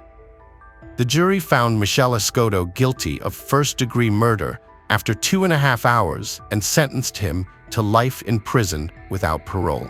Despite this, Wendy Trapaga's family felt some sense of justice, but knew that Yolanda Cerrillo, who could have prevented their daughter's death. Hello friends, welcome to our channel. Today we're going to take a look at another horrible case with you. The case of Lori Vallow. The case of Lori Vallow and Chad Daybell, often to as the Doomsday Spouses, highlights crimes driven by extreme religious beliefs. Such incidents are not rare in criminal practice. Statistics show that over 100,000 people worldwide fall victim to religious fanatics annually. These victims frequently do not align with the fanatics' orthodox views. A few years ago, the disturbing of Lori Vallow and Chad Daybell shocked the world and remain unresolved to this day. Media outlets across various countries have covered their story, leaving many horrified and puzzled. Tragically, 5 members of their own families, including 2 children, became victims. Currently, legal proceedings against these individuals are ongoing. They face capital punishment for their heinous acts. Despite this, they deny their guilt and hope to escape severe punishment or receive minimal sentences. Let's start from the beginning to try to understand this horrifying and complex story. How did people who claim to have found God completely lose their sense of humanity? Chad Guy Daybell was born on August 11, 1968 in Provo, Utah. He grew up in a simple, humble family and was known as a quiet, shy child. As a student, Chad was average. He had no notable academic or athletic achievements and was self-conscious about his weight. After finishing high school, Chad enrolled at Brigham Young University in Utah with some difficulty, but ultimately graduated in 1992 with a bachelor's degree in journalism. During his college years, he married Tammy Douglas, a modest girl, and they quickly had 5 children, sons Seth, Mark, and Garth, daughters Emma and Leah. Post-graduation, Chad worked as an editor at a local daily newspaper while balancing his role as a young father. Despite the family's ongoing financial hurdles, he took on additional roles as a night watchman at a small church and as a grave digger at the nearby cemetery. Tammy, focusing solely on household chores and raising their children, did not work outside the home. This left the family struggling to make ends meet. Recognizing the need for a change, Chad chose to apply his journalism education by writing a religious-themed book. In 1999, his first work was published. It turned out to be a collection of religious stories or fantasy narratives with religious themes. Surprisingly, the book became popular and earned him a reasonable amount of money. Given this new income stream, Chad promptly resigned from both his cemetery and newspaper jobs to focus entirely on his writing career. About 18 months later, he published another book titled 1 Foot in the Grave. This popular work detailed his experiences as a gravedigger and explored topics such as death, the afterlife, and soul reincarnations. In 2004, Chad founded his own publishing company, Spring Creek Book Company, which allowed him to self-publish his works. His books often reflected his beliefs about the imminent end of the world and Judgment Day. Over time, some observed that Chad's religious beliefs grew more extreme. He published numerous fiction and popular science books imbued with religious themes and started conducting podcasts along with audio and video lectures. These were aimed at helping individuals prepare for what he called the second coming of Christ.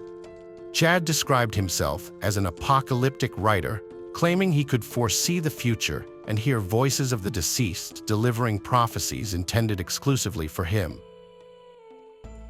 About Lori Ryan Vallow was born on June 26, 1973 in Loma Linda, California, a picturesque city indeed. She grew up in a big family that included 2 older brothers and 3 sisters. Her parents, Denise and Barry Cox, worked tirelessly to provide for their large brood. From an early age, Lori had a particularly close bond with her brother Alex. They shared a trusting relationship where Alex consistently stood up for Lori and protected her throughout their upbringing. Lori, during her school years, emerged as a remarkable beauty with no lack of admirers.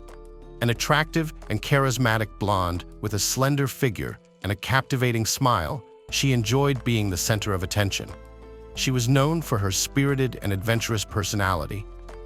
In the spring of 1992, at the age of 18, Lori married her high school sweetheart, Nelson Anes. They had begun their relationship in her senior year. However, the young couple soon realized they were not ready for family life and had rushed into marriage. Their marriage dissolved within a year, and they did not have any children together. By fall 1995, Lori remarried, this time to a man named William Leah.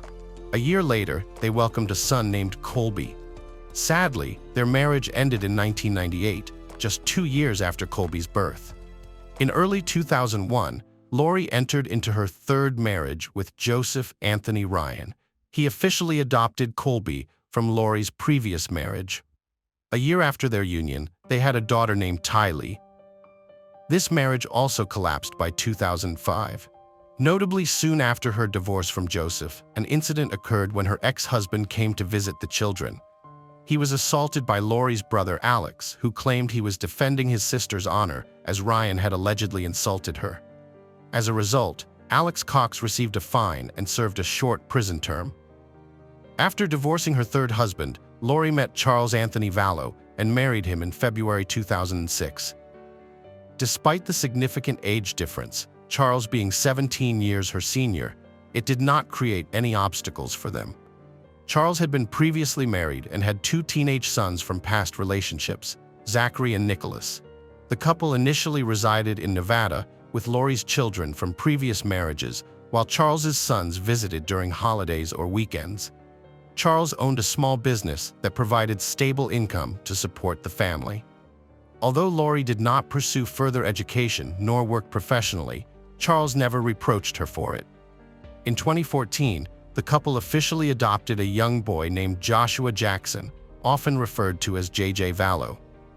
JJ was Charles's grandnephew and had autism, necessitating expensive therapy that his relatives could afford. Toward the end of 2014, the family decided to move to the Hawaiian Islands, specifically to the island of Kauai.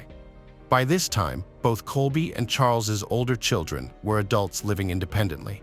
Thus, the Vallow family relocated to the island as a group of 4: Lori, Charles, Tylee, and JJ. The family settled in a well-known tourist area and decided to open their own beach bar. They specialized in fresh juices, smoothies, refreshing drinks, and non-alcoholic cocktails. Despite their efforts and Charles's experience in trade, coupled with the availability of raw materials, the business quickly failed due to intense competition. Around this period, Lori developed an interest in religious literature and was particularly drawn to a series of books titled Standing in Holy Places by Chad Daybell. She became so captivated by Daybell's views and thoughts that she appeared almost obsessed with his ideas. Lori purchased all his works and read them daily. In 2016, the family had to leave Hawaii and return to the mainland United States. They settled in Arizona. While Charles worked hard to provide for the family, Lori increasingly immersed herself in religion, gradually drifting away from reality. By October 2018, Lori attended an event with her close friend Melanie in a neighboring town called Preparing a People for the Second Coming of Christ, led by Chad Daybell. As a dedicated fan and follower of Daybell's teachings, Lori was thrilled at the opportunity to meet him in person. She sat in the front row with her eyes fixed on Chad. He also noticed her among the audience. After the event concluded, when Chad decided to personally engage with his followers, Lori stayed behind as expected. She listened intently to everything he said and even asked if she could touch his hand. Upon doing so, Daybell looked into her eyes and claimed that they had been husband and wife in 7 previous reincarnations. Following this encounter, Chad and Lori exchanged contact information and began communicating daily. A few weeks later, when Lori's husband went to Nevada for work, she invited the preacher to hold a gathering at her home. On that day, about a dozen people gathered at the Vallow residence, discussing God, Judgment Day, and the Second Coming. Lori and Chad also agreed to collaborate on preparing people for the imminent judgment. The pair began conducting podcasts devoted to this event, leading sermons, and writing articles. Lori became increasingly detached from reality and her family. Charles unfortunately did not immediately notice this change. He thought it was just a temporary obsession that would soon pass. By the time he realized how far things had gone, it was already too late. Soon after, Lori began talking about dark spirits and zombies. She told family and friends that she was chosen by God for a special mission. Part of this mission involved destroying dark spirits, demons, and all evil. Charles's attempts to bring his wife back to reality failed. More so, she began to see him as one of the dark entities that needed to be destroyed. By the end of 2018, the marriage between Lori and Charles Vallow was on the brink of collapse. In February 2019, during Charles's week-long business trip, Lori changed all the locks in their shared home. Upon his return, Charles found himself locked out of his own house and noticed his personal car, the family truck, was missing, and discovered that a substantial amount of $35,000 had been withdrawn from his account. One day, Charles loudly called out for his wife and tried to enter the house. Lori, in a frenzied state, rushed outside, hurling threats and curses. She screamed that her husband's soul had long died and his body possessed by a demon, repeatedly exclaiming, "I don't know who you are and what you've done with my husband." Without hesitation, Charles went to the police station and reported Lori for theft and obstruction to his home and children. He expressed concerns about her threats of physical harm against him, leading to the issuance of a protective order. A court order was issued prohibiting Lori approaching Charles. The statements Charles made that evening were documented as part of standard procedure. He spoke about his wife's excessive religious fervor, her belief in an imminent end of the world, and her tendency to classify people as either light or demonic beings. The officers, while asking clarifying questions, openly mocked him, but still issued the protective order. The next day, Charles filed for divorce and changed the beneficiary of his $1 million life insurance policy from Lori to his mother and sister. His lawyer noted that Charles was concerned about the well-being of JJ, who required special care. He knew his mother and sister would responsibly manage the insurance payout and take care of JJ if anything happened to him. As for Tylee, her stepfather had not legally adopted her and couldn't include the legally unrelated minor in the documents. A few months later, Mr. Vallow made the regrettable mistake of revoking the protective order, hoping to reconcile with Lori and save their marriage. He began visiting his ex-wife's home, missing the children, and remained hopeful for a family reconciliation. On July 11, 2019, Charles was fatally shot twice in the chest when he arrived to see his children. Alex Cox, Lori's brother, called emergency services and confessed to the shooting, claiming self-defense. He alleged that Charles attacked him first with a baseball bat. In response, Alex drew a pistol and fired twice without aiming. The incident was witnessed by the homeowner and children. Their testimonies were somewhat consistent. The court ruled it an unintentional killing in self-defense. Notably, Alex's head injury was minor, despite Charles's background as a former baseball player capable of inflicting severe harm with a bat. The same day Charles's body was taken to the morgue, Lori threw a party at the house with music, numerous guests, and a poolside disco, right where her husband had been shot and where traces of blood were still visible.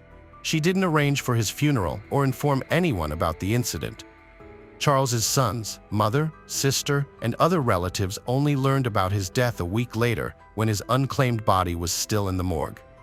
This marked the beginning of a series of mysterious disappearances and fatalities. Shortly after her husband's demise, Lori sold their Arizona home. Along with her children, she relocated to a town called Rexburg in Idaho. They settled close to where Chad and his wife Tammy lived. Alex Cox, Lori's brother, also moved with them and settled in the same housing complex. Lori enrolled her son in a school for children with special needs. However, her 16-year-old daughter Tylee did not attend any educational institution. She was seldom seen outside, leading many neighbors to be unaware of her existence. Around this time, Lori referred to her daughter as a dark entity during a phone conversation with a friend. On September 8, 2019, the children, their mother and Uncle Alex, went to Yellowstone Park, where Chad Daybell joined them. Several photographs from that trip show Tylee, but after that day, she was never seen alive again. On September 24th of the same year, Lori withdrew her son's documents from the school, claiming he would be homeschooled henceforth. The 7-year-old boy also was not seen afterward. Less than a month later, on October 19th, Chad's 49-year-old wife, Tammy, passed away suddenly. According to Chad, she had a cold with a cough and presumably died from respiratory failure in her sleep with no signs of violence on her body. Her death was ruled natural. Chad categorically refused an autopsy to definitively determine the cause, a decision that oddly raised no suspicions at that time. Following his wife's sudden passing, Chad received approximately $500,000 in insurance payouts. 2 weeks later, Chad and Lori traveled to the Hawaiian Islands, where they officially married in a beachside ceremony. This event came as a total shock and surprise to Daybell's children, who were still mourning their mother and couldn't comprehend their father's actions. Upon returning to Arizona, the couple lived together and misled others by claiming Lori's children were with relatives or even asserting she had no children at all. They also rented a small unit at a local storage facility where they later moved all the belongings of the children as if they had never existed in the home. Another month later, on December 12, 2019, Alex Cox died suddenly in his home. The cause of death appeared to be a heart attack. At his insistence, no autopsy was conducted, and the incident was deemed natural. As time passed, more people persistently questioned Lori about the whereabouts of her children. She skillfully lied to neighbors and acquaintances, but it was more complicated with relatives. Her eldest son, Colby, who had little contact with his mother after moving away, tried earnestly to reach his younger sister. Initially, Lori answered from her daughter's phone, pretending to be Tylee, but Colby soon sensed something was amiss.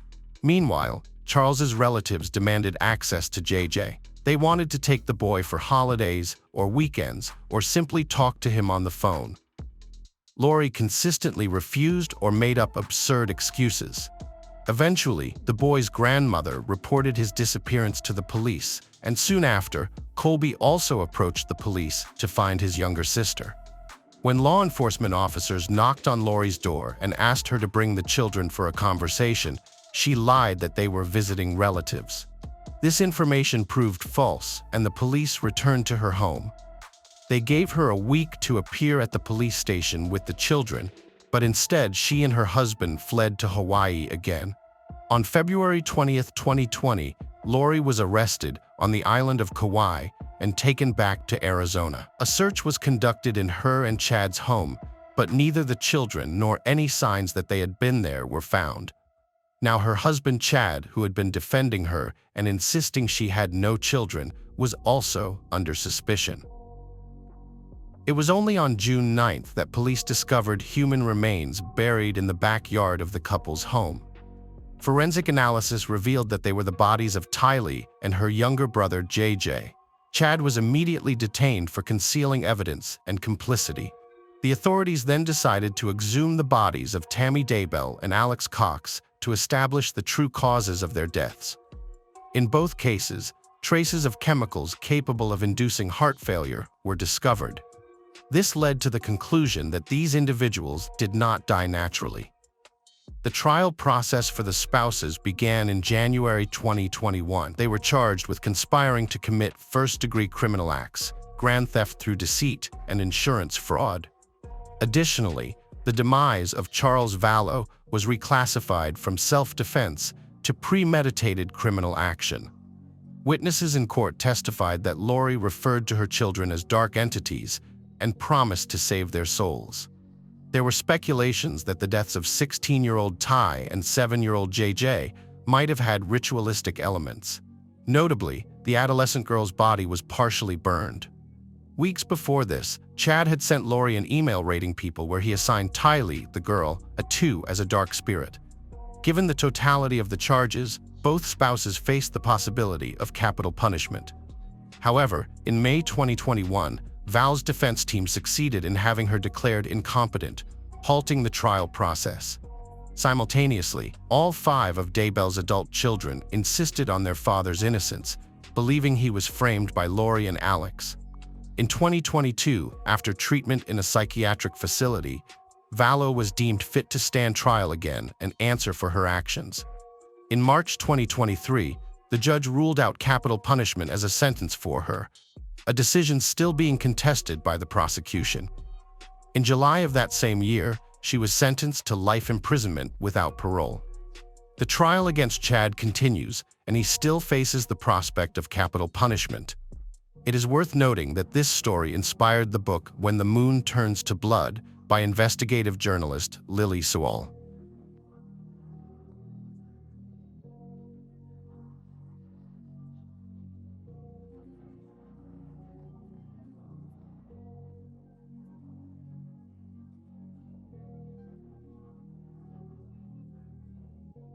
Nancy Paola Reyes Gorsi was born on April 13, 1991, in Granados, Guatemala, to Jorge and Pren Gorsi, a poor family of 7.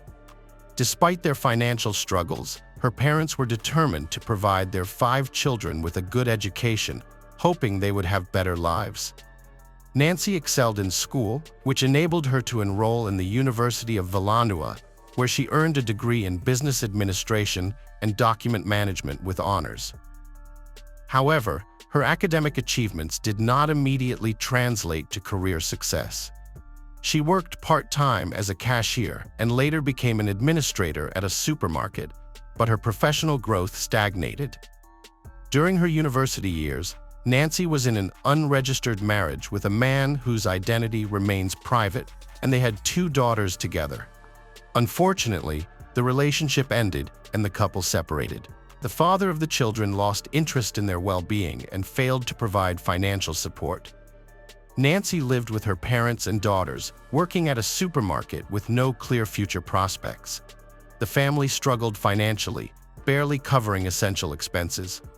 However, Nancy's older sister's decision to immigrate to the U.S. in 2013 changed everything. Her sister found a good job, got married, and settled down, inspiring Nancy to make a similar change. Instead of the U.S., Nancy chose to relocate to sunny Spain. The problem was that Nancy didn't have enough money to buy a one-way plane ticket, let alone cover initial expenses. So she worked hard for several years, saving diligently until she finally had enough money to make her dream a reality. In July 2018, Nancy bought a ticket to Madrid, promising her parents she would stay in touch to alleviate their worries. Her plan was to find a place to live and a job upon arrival, with a few €1,000 to cover rent, food, and essentials until she could secure a steady income. When Nancy left, she was 27 years old, and her daughters, who stayed with their grandparents in Guatemala, were 7 and 5 years old. After a brief stay in Madrid, Nancy moved to Barcelona and later settled in Cádiz, the capital of the province of Cádiz, Spain.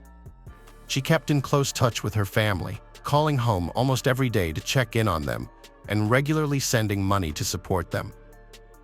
Over time, her remittances enabled her parents not only to support themselves and her daughters, but also to renovate their old house. Although Nancy didn't have a steady job, she made a living by doing odd jobs like cleaning houses for wealthy families and caring for the elderly and sick. Despite the challenges, Nancy never complained and was optimistic about her decision to move to Europe, where she believed she had more opportunities. She was convinced that she could never have earned as much back in Guatemala, even if she worked non-stop without days off. Nancy was pleased with her new life and even planned to bring her daughters to Spain once she had saved enough to rent a comfortable and spacious home for the whole family. Nancy initially kept her personal life private, citing her busy work schedule as the reason. However, in the spring of 2020, she confided in her parents about meeting Carlos Andres Bustamante, with whom she had begun a romantic relationship. The two had met by chance while Nancy was searching for a new place to live, and as they spent more time together, their relationship blossomed. They eventually moved in together, with Carlos being a year older than Nancy. At the start of their relationship, Carlos didn't have a steady income, relying on small, odd jobs to get by. As a result, Nancy became the primary breadwinner, covering their housing and bills, and often providing financial support for Carlos's personal expenses.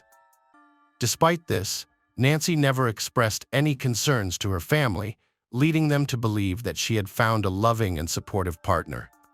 Nancy's 2 younger brothers had also relocated to Spain, and she remained in close contact with them, especially Dennis, the youngest, who had met Carlos and found him likable. In June 2020, Nancy and Carlos decided to move to Santander, a resort city on the Atlantic coast. When Nancy spoke with her family, she mentioned that the climate was warmer and there were more job opportunities. However, this was when problems in her relationship with Carlos started to emerge, which she tried to keep hidden. Carlos turned out to be jealous, hot-tempered, and even cruel. He had no career ambitions and was content to be supported by Nancy. Moreover, he struggled with alcohol abuse and occasionally used prohibited substances, despite repeatedly promising to quit and find a stable job. When Nancy discovered she was pregnant, she was already questioning whether to continue her life with Carlos. Carlos was overjoyed by the news and promised that their life would improve, but in reality, things only worsened. He continued to drink and use drugs, taking money from Nancy or asking his mother for it. Worse still, he began physically abusing Nancy, which she tried to conceal from everyone. On the evening of August 12th, a disturbing scene unfolded while Nancy was video chatting with her parents. Her partner, Carlos, suddenly burst into a fit of rage, yelling at Nancy and demanding to know who she was talking to. Refusing to believe her when she told him it was her mother, he snatched the phone from her hands. After verifying the truth by glancing at the screen, he carelessly tossed the device onto a chair and walked away. The very next day, a similar incident occurred. Carlos again wrestled the phone from Nancy's hands while she was speaking with her parents and daughters. He insisted on knowing who she was talking to, hurled insults at her, and even made threats. A terrified Nancy later attempted to downplay the situation to her relatives, attributing Carlos's behavior to excessive jealousy, her son's capabilities, and understood his true nature. Sandra went to the police station the next day for questioning about Nancy's disappearance. She told the officers what she had already shared with Nancy's brothers: Carlos's troubling behavior and a lengthy text message from Nancy. In the message, Nancy warned Sandra not to give Carlos any money because he would waste it on alcohol and drugs, which made him aggressive and cruel. Nancy said Carlos had no intention of finding a job or overcoming his addictions, and his behavior had become increasingly threatening, making her consider leaving him. She believed it was better to end their relationship before someone got hurt. The investigation also uncovered some disturbing information about Carlos. He had been convicted of bodily harm multiple times, including brutally beating his own mother when he was 17. Although he only received probation at the time, he later served short sentences for assaulting women he lived with and had relationships with. The investigation into Carlos and Nancy's relationship revealed many red flags from the start. Carlos had a history of aggression, drug addiction, and a criminal record, which was compounded by his uncontrollable rage. Meanwhile, Nancy's friends disclosed that she was not just a housekeeper or caregiver, as she had claimed. Instead, she was providing escort services to wealthy clients in Santander, earning a substantial income. Carlos was aware of her occupation and initially accepted it, as it allowed him to avoid finding work himself. However, when Nancy became pregnant, Carlos's behavior became increasingly erratic. He grew suspicious about the child's paternity, wondering if it belonged to one of her clients. Additionally, he was consumed by jealousy, vacillating between preventing her from interacting with other men and forcing her to continue working to support them financially. Meanwhile, Carlos squandered the money he took from his mother on his own vices, leaving them struggling to make ends meet. After nearly a week when she returned to gather her belongings. However, Carlos's alibi seemed dubious, especially considering the police found his fingerprints on the hatchet's packaging. Despite conducting an extensive search of nearby wastelands, sewer systems, and the coastline with the help of divers, no trace of Nancy was found. To further investigate, the police tracked Carlos's movements from August 20th to 26th, using his mobile phone signals, revealing that he had spent 3 days traveling along the coast and visiting Bilbao and Burgos before heading to Madrid. It was clear that Carlos was trying to conceal his activities, but it seemed unlikely that he would travel across the country with a dismembered body, leading authorities to continue their search in Santander. Street surveillance footage captured Carlos's movements on the evening of August 20th. He was seen walking towards a large forest park, but returned to his apartment late at night. He then left again, this time pushing a cart filled with unusual, oddly shaped bags. Since there were few cameras within the park, Carlos vanished from view once he entered the wooded area. Later, he re-emerged with the same cart, but it was now significantly lighter. He then proceeded towards the railway tracks, which were located near a steep cliff overgrown with bushes. After visiting this area, Carlos returned once more, but this time without the extra weight, providing law enforcement with a clear lead on where to search for the body. On September 16th, police discovered bags containing badly decomposed human remains in a heavily overgrown area on a hillside. The remains were identified as those of Nancy Gorcey, who had been dismembered into 20 parts using a hatchet. Although security camera footage showed everything Carlos had transported in a cart was recovered, one crucial item was still missing: the fetus of the 4-month pregnant Nancy. The state of the victim's genitals and lower abdomen revealed a brutal mutilation with a knife and hatchet, suggesting that the killer had removed the fetus and disposed of it separately from the mother's body. Despite mounting evidence, Carlos refused to admit his involvement, providing contradictory statements and trying to shift the blame onto an unknown attacker. However, traces of Nancy's blood were found on his clothes and shoes, which he had attempted to wash off but failed to completely remove. Through diligent investigation, authorities were able to reconstruct the sequence of tragic events and the entire scenario of the crime, ultimately incriminating Carlos. Forensic experts have reconstructed the events of August 20th. After an argument, the man brutally beat and strangled his pregnant partner, Nancy, in the kitchen, where bloodstains were later found on the floor and walls. Next, he moved Nancy's body to the bathroom, went shopping at a hardware store in the market, and then used a hatchet and large kitchen knife to dismember her body into 20 pieces. He placed the pieces in bags and loaded them into a cart.